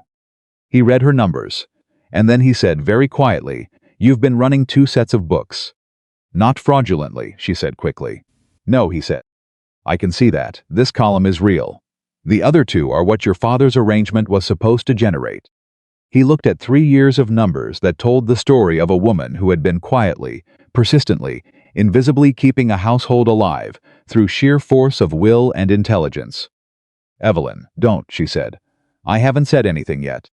"You were going to say something significant." "I was going to say," he said carefully, "that what I am looking at is the most complete and honest financial record I have ever seen for an estate of this size. And that Gerald Hargrove is a fool." She looked at the ledger. "He's not a fool," she said. "He's just working from incomplete information." "Isn't that what a fool is?" She almost laughed. It came out as a breath short and surprised, but he heard it, and something in his expression shifted into something warmer. "Show me 1882, he said. She turned to the first page. And they began outside. The afternoon light moved across the walls of the study, and the clock marked the hours, and Mrs. Pierce appeared twice with food and tea and disappeared without comment, and the stack of ledgers slowly migrated from one side of the desk to the other as each year was reviewed and documented and organized. And Thomas passed the doorway once and saw the 2 of them bent over columns of numbers and went away again without making any sound at all. And Margaret Whitmore, passing the corridor at 3:30, stopped outside the closed door and stood there for a moment. She did not open it. She did not interrupt.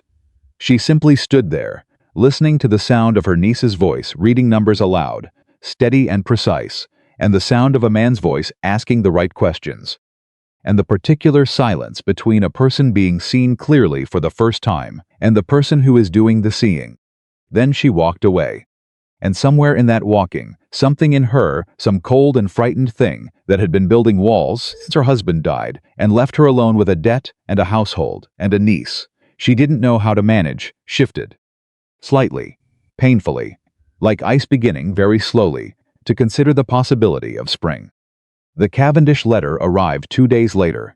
It arrived at 7 in the morning, which meant it had been sent by express courier, which meant Cavendish considered the matter urgent, which meant he had found something.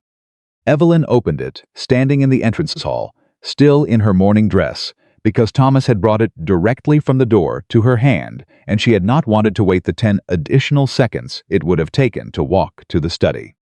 She read it once, she read it twice.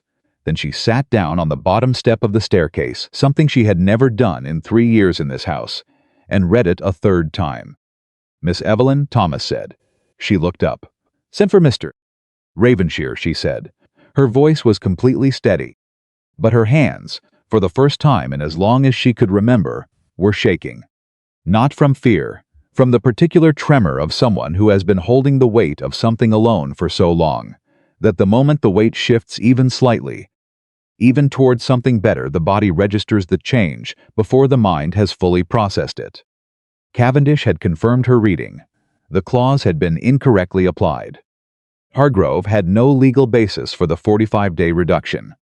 The original 60 days stood. And 60 days, with the bank application already moving, with 3 years of honest and meticulous accounts now fully organized and documented, with a retired solicitor who knew the full history of the debt and was prepared to write formally to Hargrove's solicitors to correct the record. 60 days was enough. It was not a certainty, but it was a real chance. The first real chance she'd had since Gerald Hargrove had signed his name at the bottom of a letter and sent her world sideways. She sat on the bottom step of the staircase and breathed.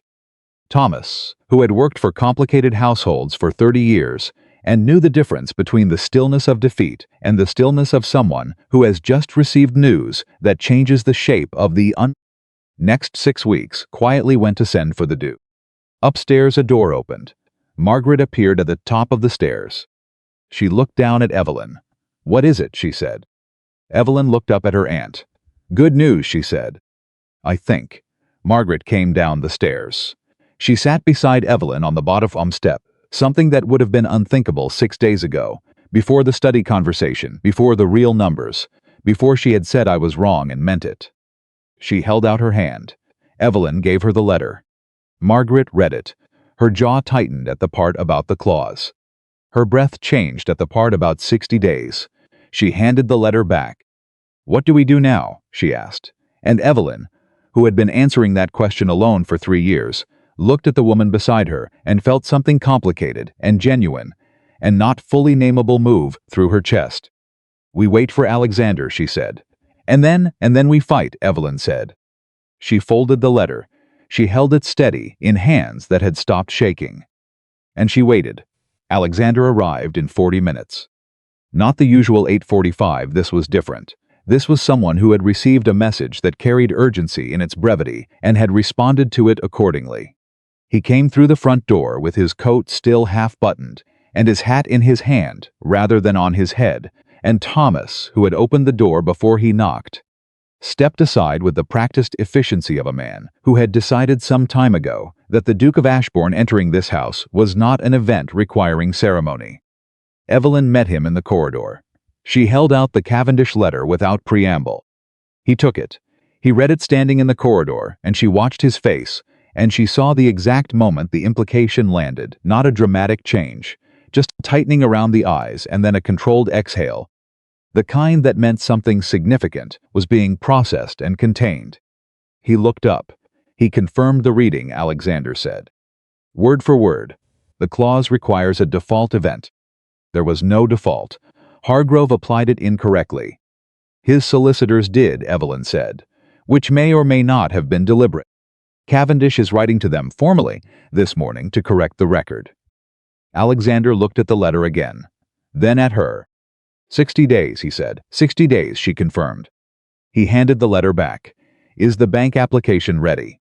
Almost. 3 more sections to complete. I can finish them today. Then finish them today. He turned slightly toward the sound of footsteps, Margaret, coming from the direction of the drawing room, with a purposefulness that suggested she had been waiting for this moment and was not going to be excluded from it. He turned back. And Evelyn, I need to tell you something else. Something in his tone shifted. Not alarm, something more careful. What? She said. My contact at the Marsden Bank replied to me this morning as well. Not about the application, about the review they've initiated. The review isn't purely in response to my earlier inquiry. He paused. Someone else has been in contact with the bank about the Hartwell estate. Evelyn went still. Who? He wouldn't say. He said only that there was another interested party and that the bank's review was partly in response to that party's communication. Another interested party, Evelyn repeated. Someone who knows the estate's situation in enough detail to contact the bank with specific information. Someone who is not Hargrove, not you, and not me. The corridor was quiet. Margaret had stopped walking. She was standing 10 feet away with an expression that was no longer purposeful, but something much more complicated. Evelyn looked at her aunt. Who knows the full details of the debt? She asked. I do, Margaret said now, a pause. But I didn't before this week. Who else? Your father's associates, Margaret said slowly. The people he borrowed from. The people who knew the estate before. She stopped. Something crossed her face. Evelyn. There was a man. About 4 months ago. He came to the house when you were in town. He said he was a property assessor. He asked about the estate's management, the accounts, She pressed her lips together. I told him. I thought it was routine. Evelyn stared at her. You told a stranger about our accounts. I thought it was a formal assessment. He had a card. He was well dressed. He said the county required. There is no county assessment of private estate accounts, Evelyn said. Her voice was flat. Not angry, something colder than anger. The particular tone of someone who is running calculations on a problem that is worse than they had thought. I know that now, Margaret said. What did you tell him? Everything, Margaret said. The word cost her. The debts. The amounts, the creditors, the timeline. The silence that followed was the kind that fills a space completely. Evelyn turned away. She walked 3 steps, and stopped, and stood with her back to both of them and thought very quickly and very clearly, the way she always thought when the situation was bad enough that emotion was a luxury she couldn't afford. Someone had intelligence on the estate 4 months ago. Someone who had known to contact the Marsden Bank about the Hartwell estate before Evelyn had written to them. Someone who was described as an interested party. An interested party in a debt-compromised estate was not a philanthropist. It was a buyer. She turned back. Alexander, she said. When your contact said another interested party, did he use those words precisely? He used the words interested party. Yes. Did he say anything that suggested this party's interest was in helping the estate or acquiring it? Alexander looked at her for a moment. He didn't specify, he said. But the context was the context implied acquisition. Someone is positioning to buy the estate when the debt forces a sale, Evelyn said. She said it plainly, because the shape of it needed to be out in the room where they could all see it. Margaret made a small sound. They've been waiting, Evelyn continued. They sent someone 4 months ago to assess the situation. They knew about the Hargrove debt. Either they knew from the beginning or they found out early. They've been watching the timeline, and when Hargrove called the debt in, they contacted the bank to position themselves as potential buyers of the property at distressed value. They want to buy it for less than it's worth, Margaret said. Significantly less. A debt-forced sale in 45 days would have brought a fraction of the estate's actual value.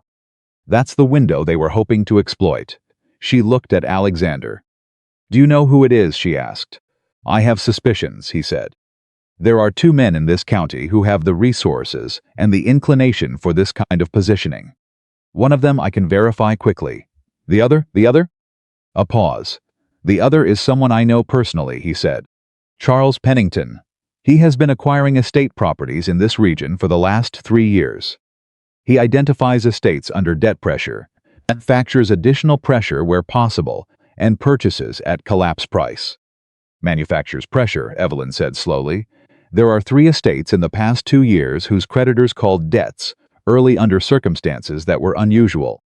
Creditors, who had been flexible for years, suddenly becoming inflexible within weeks of Pennington making inquiries in the area.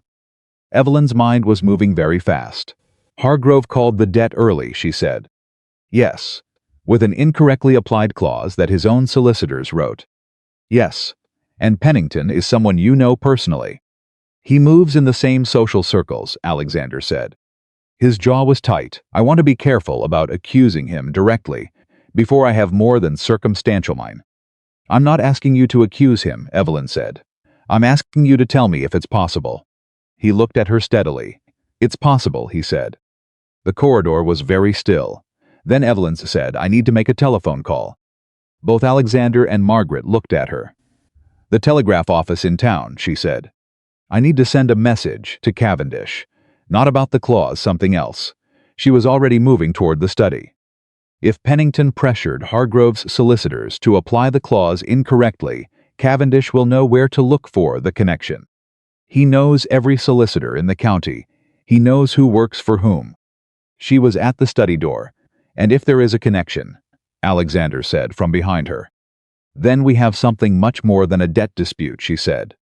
We have evidence of deliberate interference, which means Hargrove is not just a creditor being difficult. He is a creditor who was manipulated into a position he may not have chosen on his own. She turned, which means he might be willing to talk. She went into the study. She sat down. She pulled a fresh sheet of paper toward her and began writing. Alexander came and stood in the doorway. You're moving very fast, he said. The window is narrow, she said without looking up. If Pennington realizes the clause has been challenged and the 60-day timeline is restored, he will accelerate. He cannot afford to let the bank application proceed. If the Hartwell estate resolves its debt through legitimate financing, there's nothing for him to buy. He might try to block the application. He might try, she said. Which is why the application needs to be complete and submitted before he knows the Cavendish letter exists. She finished writing. She folded the sheet. She looked up.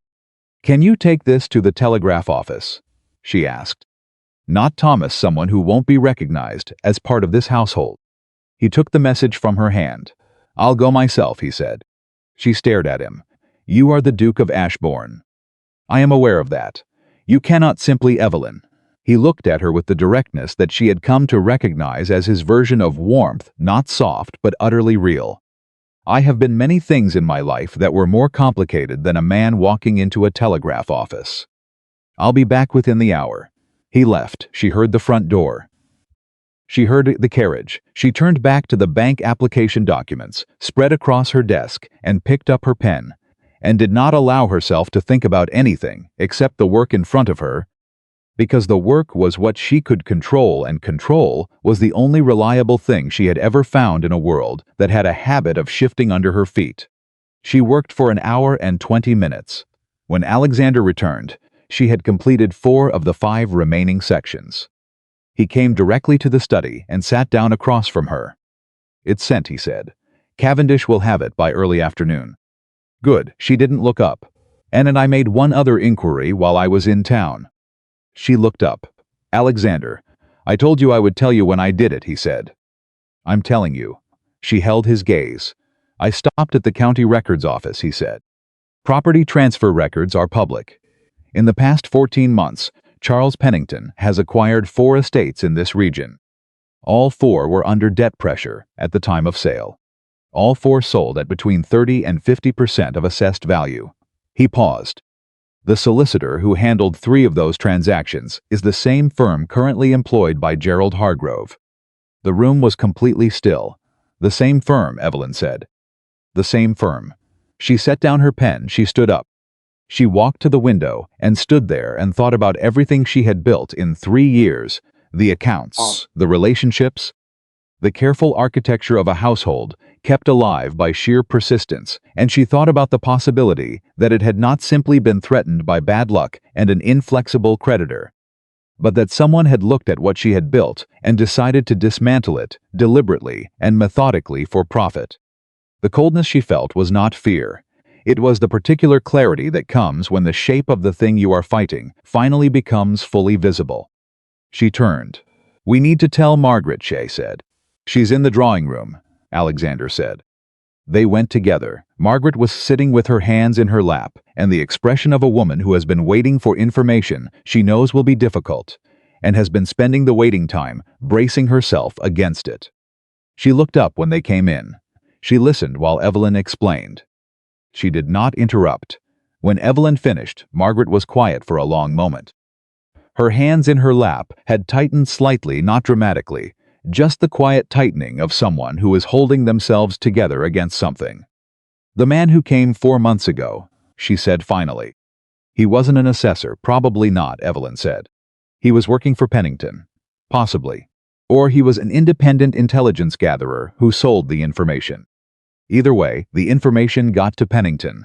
And I gave it to him," Margaret said. "You didn't know," Evelyn said. "No." Margaret looked at the window. "But I should have asked you first. Before I said a word to anyone about this household's finances, I should have asked you." She paused. "I didn't ask you because I still believed 4 months ago that the finances were mine to discuss." A beat. "They were never mine to discuss, were they?" Evelyn sat down across from. "They were always the estates," she said. "Neither of ours individually." Margaret looked at her. "That is very gracious," she said. "More gracious than I deserve." "It is accurate," Evelyn said. "Which is different." Something moved across Margaret's face, the complicated expression of a woman who has been given more than she expected and doesn't quite know where to put it. "What do we do now?" she asked. "We finish the bank application," Evelyn said. "Today. And we wait for Cavendish to find the connection between Pennington and Hargrove's solicitors. And if he finds it, then we have leverage," Evelyn said. "Not against Hargrove, against the situation. If Hargrove can be shown that he was maneuvered into a position he didn't choose by someone who stood to profit from it, he has every reason to step back from the aggressive timeline." "Would he do that?" Margaret asked. "Step back. If he's presented with the alternative clearly enough," Alexander said from the doorway where he had been standing. Hargrove is a businessman. He has a reputation to protect. Being shown that he was used as an instrument by Charles Pennington, whose reputation in certain circles is well known, would not sit comfortably with him. You'd need to present it carefully, Evelyn said. Not as an accusation, as information. You give him the information and let him draw the conclusion. Alexander nodded. That's exactly right. Who presents it? Margaret asked. A silence. I will, Evelyn said. Both Alexander and Margaret looked at her. It should be me, she said. He received my letter. He knows I'm the one managing the estate. If someone else goes, it reads as capitulation or desperation. If I go, it reads as a person who has assembled the complete picture and is offering him the courtesy of seeing it before it becomes public knowledge. It could go wrong, Alexander said, not discouraging her, stating the risk clearly, which she had learned was how he always operated. It could, she said. Most things can. He may not receive you. He may not. And if he refuses to engage with the information, then we have the bank application, and we have the Cavendish letter, restoring the 60 days, and we have 60 days to fight. She looked at Alexander directly. But I think he'll receive me, because men like Hargrove don't like being made to look foolish. And the possibility that he's been made to look foolish without knowing it will be enough to make him listen. Alexander looked at her for a long time. Then, when? Tomorrow morning, she said. If Cavendish has confirmation by tonight, I want to go to Hargrove tomorrow morning with everything in hand. I'll come with you, Alexander said. No, she said.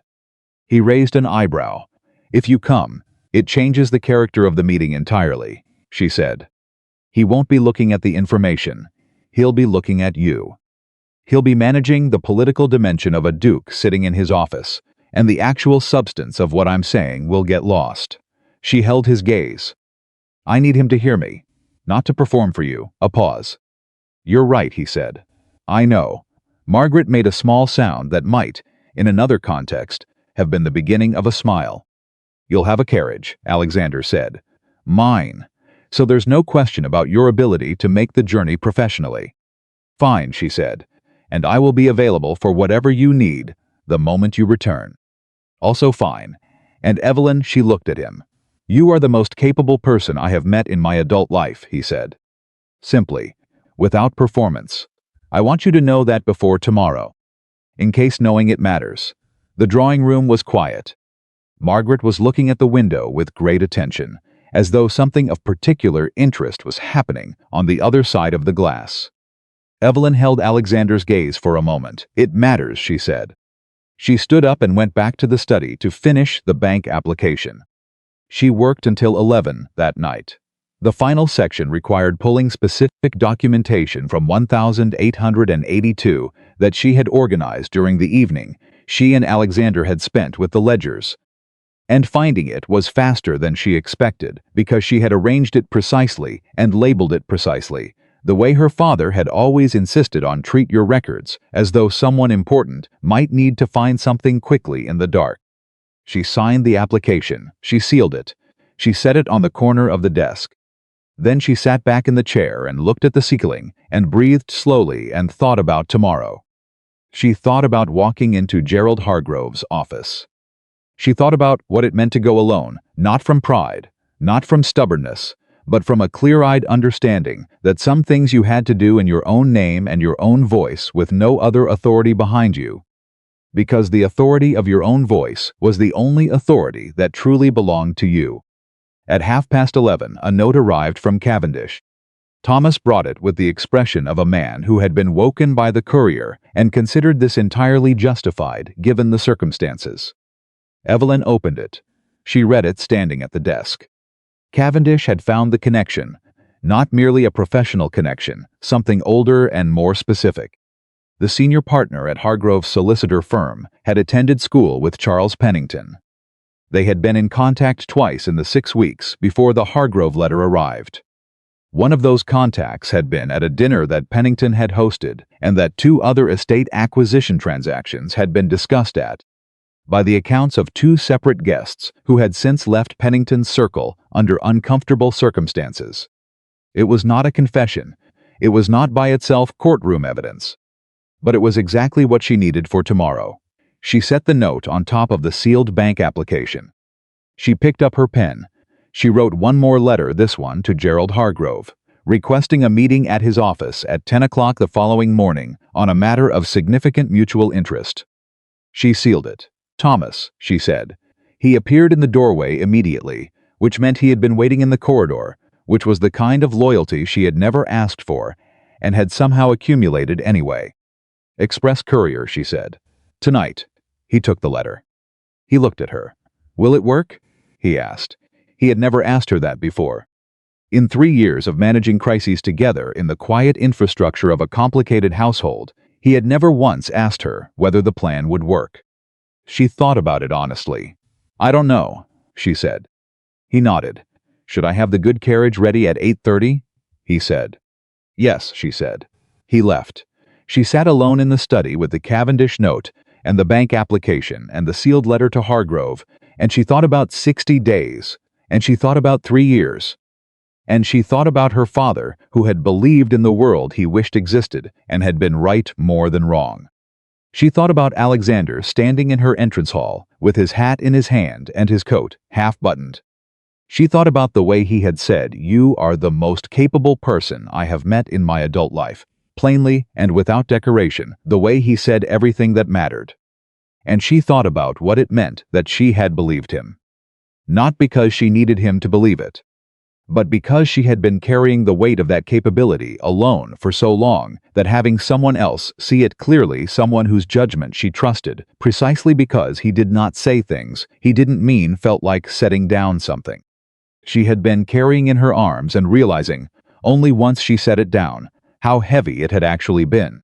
She blew out the lamp. She went to bed. And for the first time in 3 years, she slept through the night, not because the problem was solved, but because she had done everything within her power today, and next step was tomorrow's, and she had learned, slowly and at considerable cost, the particular discipline of not borrowing tomorrow's trouble before it arrived. Morning came early and clear. She was dressed and at the desk by 7, reviewing the documents she would bring to Hargrove one final time. Not because she didn't know them, because preparation was the thing she gave herself instead of nerves, the productive cousin of anxiety, the version that actually helped. At 8:15 she heard the carriage in the drive. She assumed it was Thomas bringing it around. It wasn't. It was Alexander. He was not in the carriage. He was standing beside it when she came out, in a coat that was correctly buttoned this time, with his hat on his head and an expression that was carefully neutral. "I'm not coming in," he said immediately. "I know. I understood that yesterday, and I understand it today." She looked at him. "Then why are you here?" "Because I wanted to see you off," he said. "And because I have something to give you." He reached into his coat and produced an envelope. "This is a letter. My name is on the outside and my seal. It is addressed to no one. I left that blank. If at any point in the meeting with Hargrove you feel that my direct endorsement of the information you're presenting would help, rather than hurt, you can give it to him.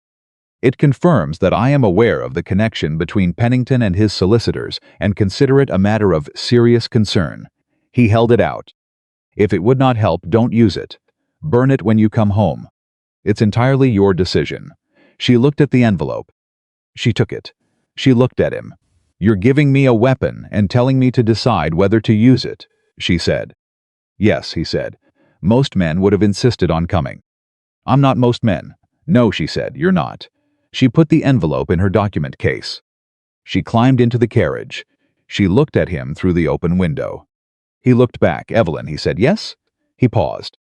"Whatever happens in that office today," he said, "the person who walks out of it will be the same person who walked in.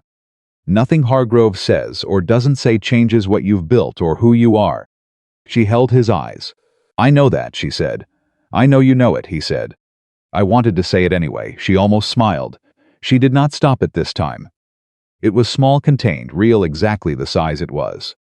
"Go back inside," she said. "It's cold. I'll wait," he said. She looked at him for one more moment. Then she faced forward. "Drive," she said to Thomas. The carriage moved. She did not look back.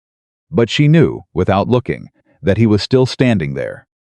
And that knowledge, the simple, solid fact of someone staying, carried her through the gate and down the road and toward whatever was waiting for her in Gerald Hargrove's office, steady as a stone in a well-built wall. The carriage ride to Hargrove's office took 40 minutes. Evelyn spent the first 10 reviewing the documents in her case one final time, not because she didn't know them, but because the act of reviewing was a form of control, and control was what she gave herself when everything else was uncertain. She spent the next 10 doing nothing at all, which was harder.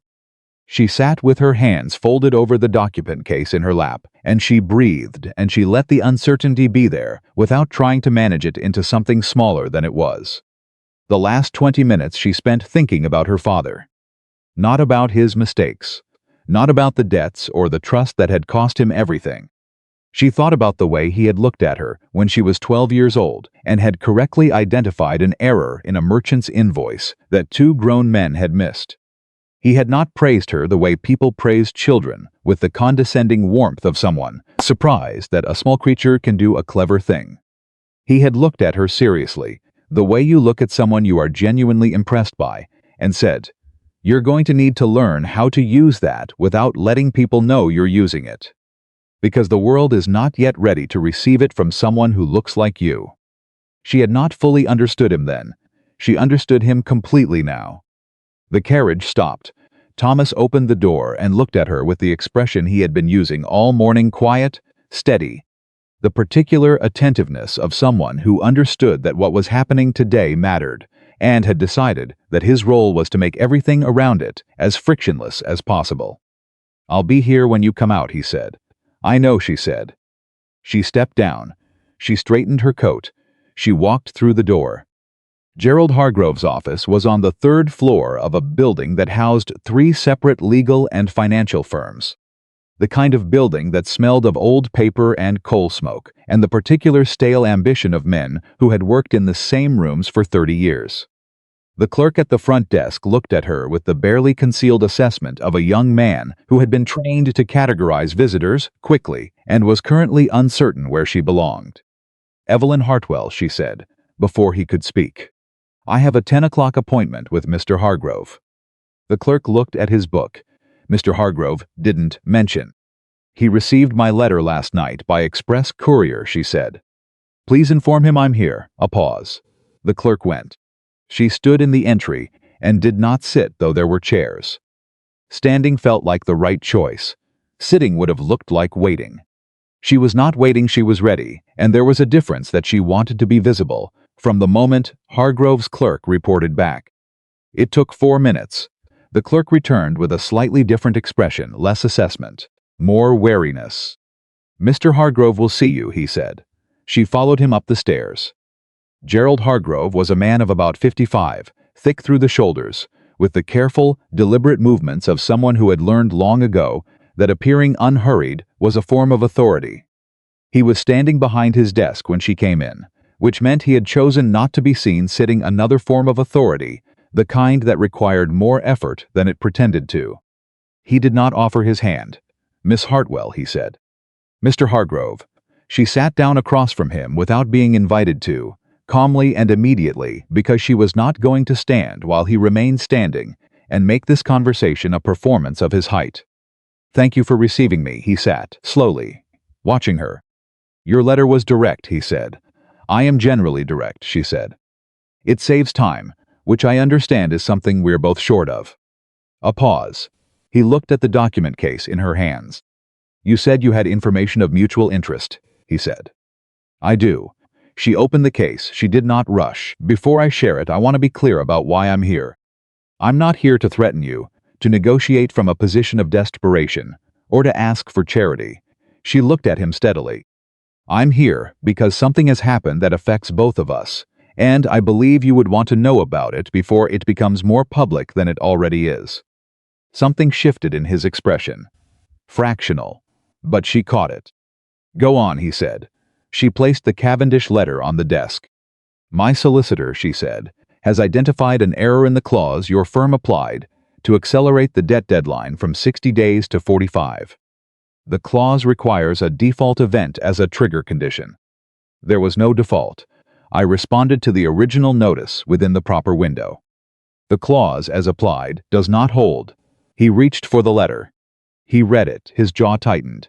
She gave him 15 seconds. "This is one solicitor's reading," he said. "It's the correct reading," she said.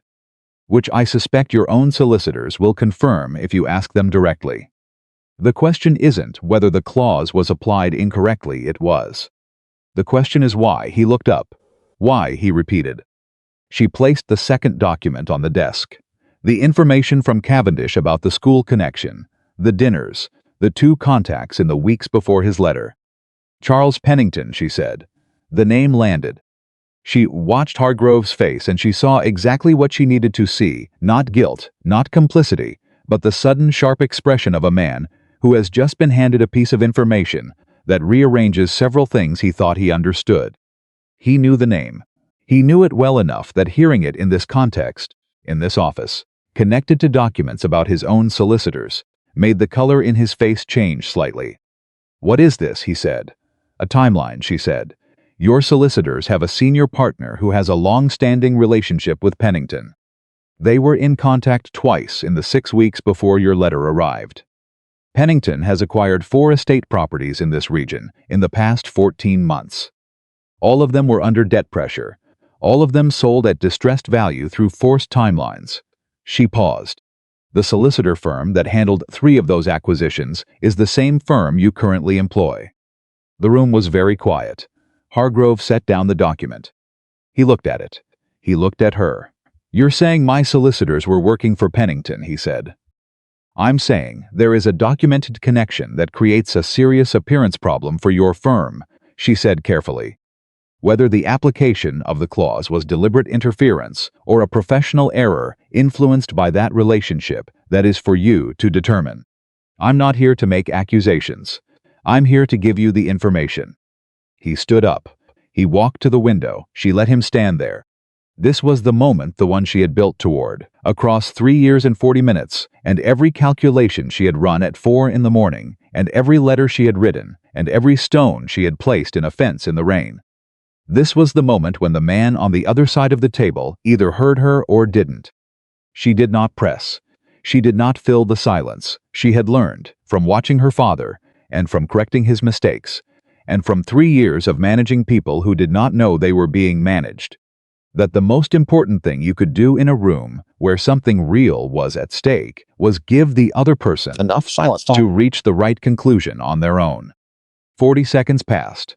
"I need to speak with my solicitors," Hargrove said. "Of course," she said. "This..." He turned.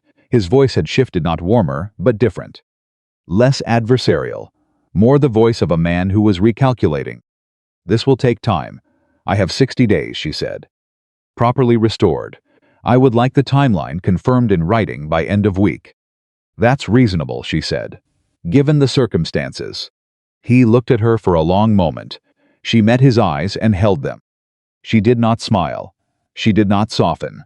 She simply looked at him, the way she looked at everything that mattered, directly, honestly, without pretending the situation was easier than it was, or harder than it needed to be.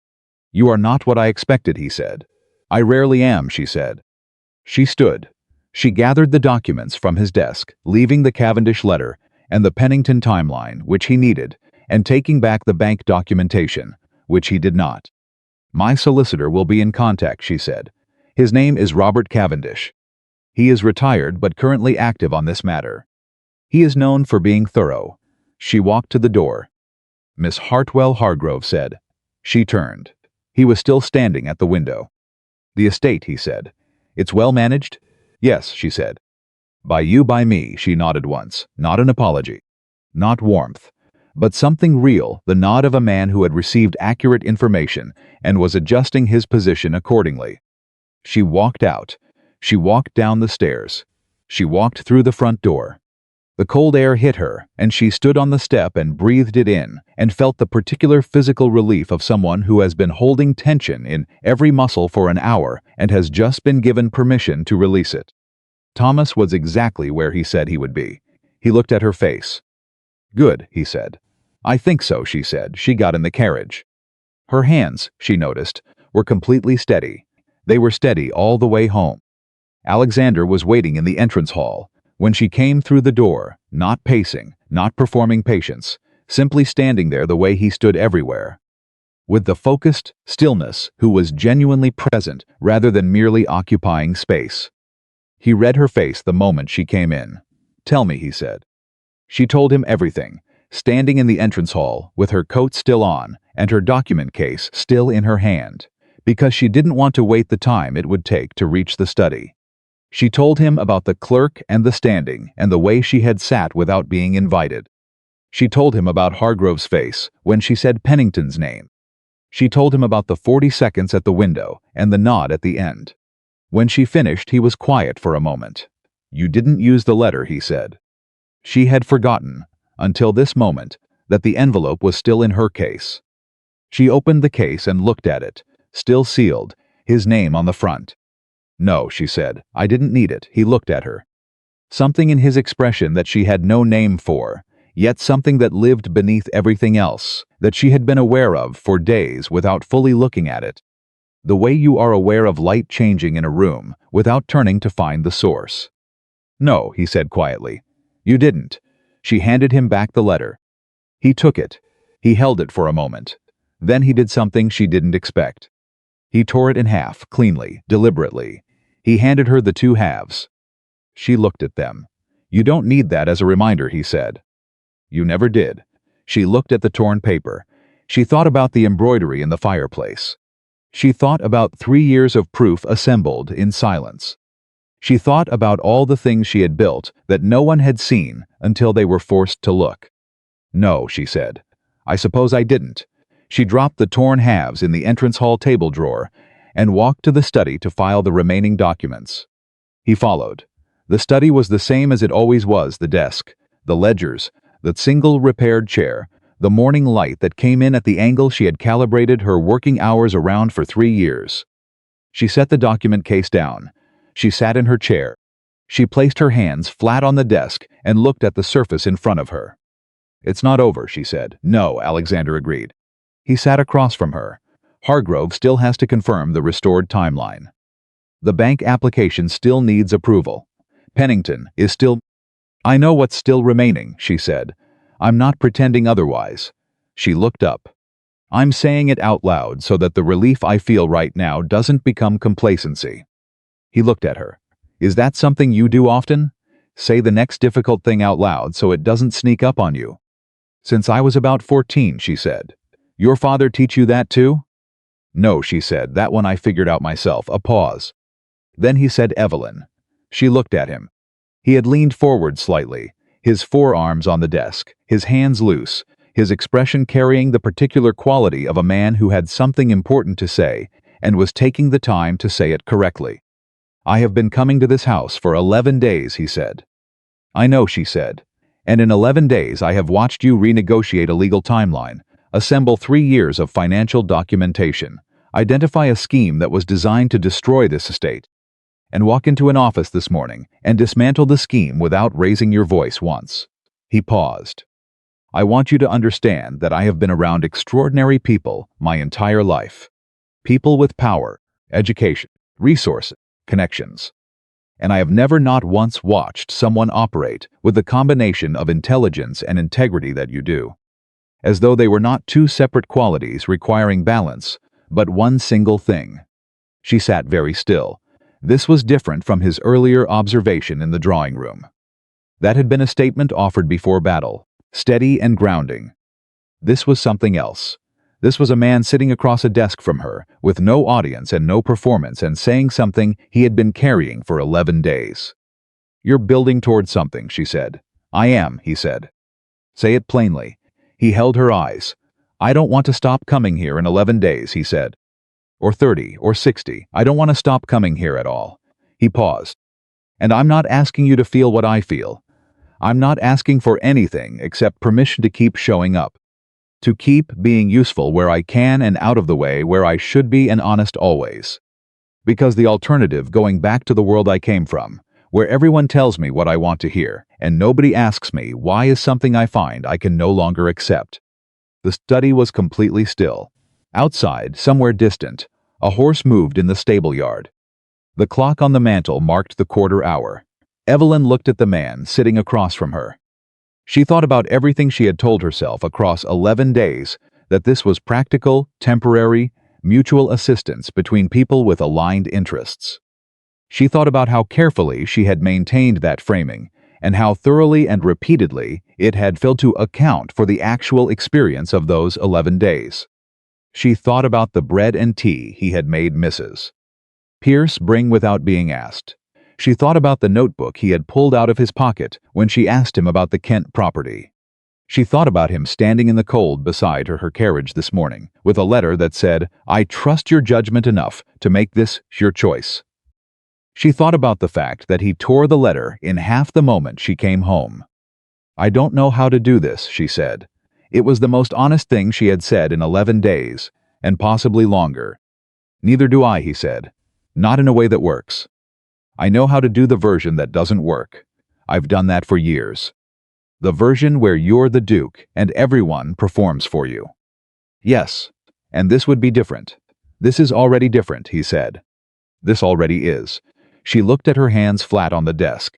She thought about the list she had folded in her pocket the day she had said, "I don't know what to do," and meant it. She thought about showing it to him, about him reading it and saying 3 of those work, and pulling up a chair. She thought about the specific and irreversible quality of someone who stayed. "Yes," she said, he was still. "Yes to permission," she said. "To keep showing up. To being honest always." She looked at him directly. "To the rest of it. Whatever the rest of it becomes." He held her gaze, and something in his face that carefully maintained composure, the control that she recognized because she practiced it herself, shifted. Not dramatically, just enough for her to see what lived beneath it. Something real, something that had been waiting 11 days for the ground to be solid enough to stand on. "All right," he said. Just that. 2 words. But they settled in the room with the weight of something that had already been true for a while, and was now finally being spoken. She turned to the desk and opened the ledger. "The bank application," she said. "Yes," he said. "Final section needs review. Show me." She turned the ledger toward him. He leaned in, and they went back to work. 3 days later, Hargrove sent written confirmation, restoring the 60-day timeline. His letter was brief, businesslike, and included a single line acknowledging that the clause had been incorrectly applied. He did not elaborate. He did not explain. He simply corrected the record and moved on, which was the action of a man who had looked at the information Evelyn had given him, and decided to put his own house in order quietly rather than loudly. Cavendish, who received a copy, wrote to Evelyn with 1 word at the bottom of his reply: "Good." The bank application was approved 18 days later. It came through on a Tuesday morning, delivered to the estate in a letter from the Marsden Agricultural Bank's regional director. Evelyn read it at the desk in the study. She read it twice. She set it down. She picked it up and read the key paragraph a 3rd time, slowly, the way she always read important documents, giving weight to every word. Then she stood up and walked to the kitchen where Mrs. Pierce was making bread. "The application was approved," she said. Mrs. Pierce set down her dough. She looked at Evelyn. Then she did something she had never done in 30 years of service. She reached out and put both flour-covered hands on Evelyn's face, the way you hold someone's face when words are insufficient, and she looked at her for 1 long moment. Then she turned back to the bread. "Breakfast in 20 minutes," she said. "Tell Thomas." Evelyn stood in the kitchen doorway and felt something move through her chest, warm and enormous and complicated, and more than she had the vocabulary for, which was unusual because she had vocabulary for almost everything. She went to tell Thomas. She went to find Margaret. She found her in the drawing room with a letter she was writing, something she had begun doing more often in the past 2 weeks. Correspondence with the local Women's Charitable Association that she had apparently been neglecting for some time and had quietly resumed. Margaret looked up when Evelyn came in, and she read the news in Evelyn's face before Evelyn said a word. She set down her pen. "It came through," Margaret said. "This morning." Margaret was quiet for a moment. Her hands were still on the writing desk. Then she said, "Your father would have been." He would have stopped. Her voice had thinned in a way that Evelyn hadn't expected. "He loved this estate very much. He would have been very glad." Evelyn looked at her aunt. 3 years of complicated feeling moved between them in the silence, All the things that had been said and shouldn't have been. All the things that hadn't been said and should have been. All the accumulated weight of two women living in close proximity to grief and fear and handling both of them badly in their own particular ways. Yes, Evelyn said. He would have. Margaret picked up her pen. Evelyn left her to the letter. She sent word to Alexander. He arrived within the hour, which was fast enough that she suspected he had been waiting for the message. He came in, and she handed him the bank letter without speaking, and he read it and set it down on the entrance hall table and looked at her. 42 days to spare, he said. 43, she said. I counted. He almost smiled. She did smile. It happened fully this time, no catching it, no containing it. It simply arrived, wide and real and unguarded. The smile of someone who has been keeping it banked for a very long time and has finally decided that the fire has earned the right to be seen. He looked at her when she smiled, and what she saw in his face, unguarded, clear, entirely without performance, was something she filed away in the category of things she wanted to remember for the rest of her life. What happens now? He asked. Now the debt is repaid under the bank's terms, she said. Over 4 years, the payments are manageable. The estate continues. And I write to Cavendish to formally close the matter. And Pennington, she had thought about this. Pennington had lost the acquisition he had positioned for. The scheme had failed quietly, without public confrontation. He did not know precisely what had happened, or precisely who had assembled the information that had turned Hargrove's position around. He would suspect. He would probably know eventually. But he had no formal exposure, no documented accusation, and nothing to directly respond to. I don't need to destroy him, she said. I need the estate to survive. It will survive. That is sufficient. Alexander looked at her. Most people would want more than sufficient, he said. I'm not most people, she said. No, he said. You have never been. 2 months later, on a cold December morning, when the frost had turned the estate grounds into something that looked, briefly and beautifully, like a different world entirely, Alexander asked Evelyn to marry him. He did not do it at a dinner party. He did not do it with an audience. He did not surround it with theater, because he was not a man who used theater for the things that mattered. He did it in the study, sitting across the desk from her, the way he had sat across the desk from her for weeks, with the ledgers between them and the accounts in order, and the estate quiet and functioning around them. He said, I told you months ago that I wanted to keep showing up. I want to keep showing up for the rest of my life. And I want you to know before you answer that I am not asking you to be a duchess. I am asking you to be my partner. There is a difference, and I understand the difference, and I will spend every year proving it. She looked at him. She thought about the rain. She thought about a man who stepped out of a damaged carriage and heard the truth delivered without ceremony. She thought about a notebook pulled from a coat pocket at exactly the right moment. She thought about bread and tea appearing on a desk without being asked for. She thought about 2 halves of a torn letter. She thought about what it meant to be seen, not the flattering version, not the performance, but the actual seeing of an actual person in their full complicated truth, and to find that the person doing the seeing was still there. Still there. Yes, she said. She said it. The way she said everything that mattered directly and without decoration, because the decoration would have reduced it. He reached across the desk and took her hand. He held it the way you hold something you intend to keep. News traveled through the county inside a week. The engagement of the Duke of Ashbourne to Miss Evelyn Hartwell of the Hartwell estate was the kind of news that stopped conversations in drawing rooms and restarted them immediately in a different key. Society had opinions, which it expressed freely, as society always does. There were those who said he had taken leave of his senses. There were those who said she had maneuvered him somehow, which revealed everything about them and nothing about her. There were those who said the match was beneath him. And there were those, the ones who had observed more carefully, or who knew the county's financial landscape well enough to have noticed what had quietly happened to the Hargrove debt and the Pennington acquisition scheme and the Hartwell estate's extraordinary survival, who said simply, he chose well. Margaret Whitmore received the news in the drawing room, from Evelyn, directly. She sat with it for a long moment. Then she said, I told you no one would ever love you. Evelyn looked at her. You did, she said. "I was wrong about that," Margaret said. "I was wrong about a great many things." She looked at the window. I hope you can understand that the things I said came from somewhere very frightened. That does not make them right. But I want you to know where they came from." "I know where they came from," Evelyn said. "Can you forgive it?" Evelyn thought about her father, who moved through the world without hardening, even when it cost him. "I'm working on it," she said honestly. "That's the best I can offer." Margaret nodded. It was enough. It was real, which made it enough. The wedding was held in the spring, when the estate grounds had come back to life after a winter that had been cold but manageable, everything paid, everything stable, everything functioning in the unhurried way of something that has been properly built and does not need constant emergency to hold itself together.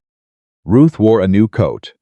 Mrs. Pierce made the wedding breakfast personally, beginning before dawn, and refused every offer of assistance with the particular sovereignty of someone who had been waiting to do something significant for a long time. Thomas drove the carriage. Cavendish came down from Suffolk with his wife and sat in the third row and wept quietly, which he denied afterward when asked about it. Alexander stood at the front of the church and watched Evelyn walk toward him, and did not look at the assembled guests, not once. He looked at her, only at her, with the full and complete attention that had first arrested her on a rainy road months ago, that quality of actually seeing, of looking at a thing and letting it be exactly what it was. She walked toward him in a dress she had chosen herself, simply cut and precisely made, with no excess. Her hair was arranged without artifice. Her hands were steady. When she reached him, she did not look anywhere else, either. "You chose a better road this time," she said very quietly, "for him alone." He almost smiled. She held his eyes. And what passed between them in that moment, in the small and private space, before the ceremony began, before the witnesses and the words and the formal architecture of the thing, was simpler than anyone watching could have known. It was the look of two people who had found each other in the rain, in the middle of a difficult season, and had both been honest enough and brave enough and stubborn enough to stay. In the years that followed, England's society would watch the Duchess of Ashbourne and find itself continually surprised. She improved the lives of the estate's servants and established what became a widely referenced model for household management that treated staff as people whose well-being was inseparable from the household's function.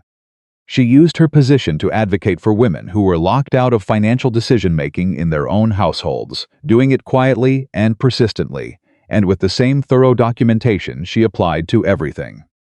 She and Alexander became known as a couple who genuinely consulted each other, not as performance but as practice, as the daily discipline of two people who had agreed that honesty was more important than comfort.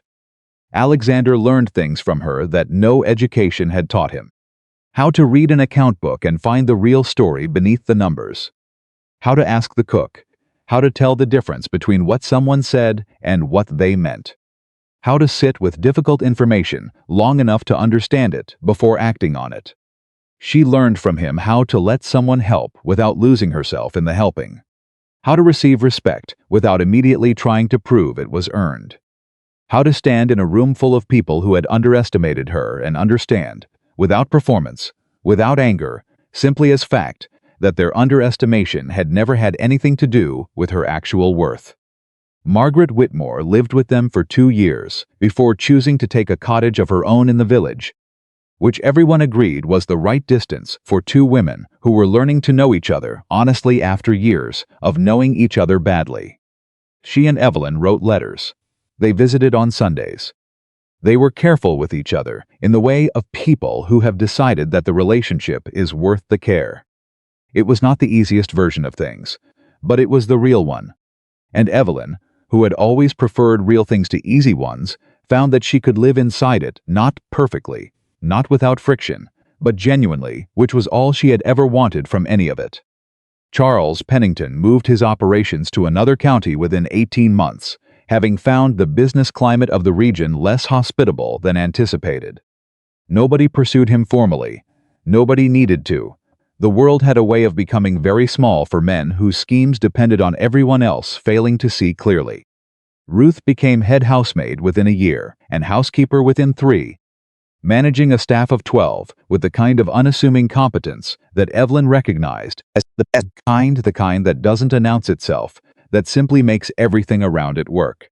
Thomas drove the carriage until he decided not to, at which point he was given a cottage on the estate grounds, and a pension that Evelyn had been setting aside for 5 years without telling him, because she was her father's daughter in all the ways that mattered, and she believed that generosity, quietly practiced, was not a weakness.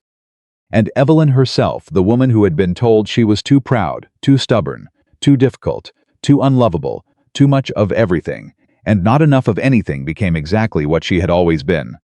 Only now in full view of everyone who had once looked past her. She was not made worthy by a duke's choosing. She had been worthy long before he arrived. He had simply been paying attention. He had simply been the first person with the honesty to say it plainly, and the integrity to stay, and the wisdom to understand that the woman repairing a fence in a storm was not a woman who needed saving. She was a woman who had already saved everything worth saving. And anyone who had been watching clearly enough would have known it all along. That was the truth that the county eventually arrived at, reluctantly and then all at once, the way people arrive at truths they should have seen from the beginning. Margaret Whitmore had said, "No one will ever love you." She had been wrong. But the deeper truth, the one that mattered more than the love story, more than the title, more than the debt resolved, and the scheme defeated, and the estate preserved, was simpler and older and required no duke to make it true. Evelyn Hartwell had always been worth loving. She had simply been waiting for a world that was finally ready to see it. And when it wasn't ready, she had built it herself, stone by stone, in the rain, until it held.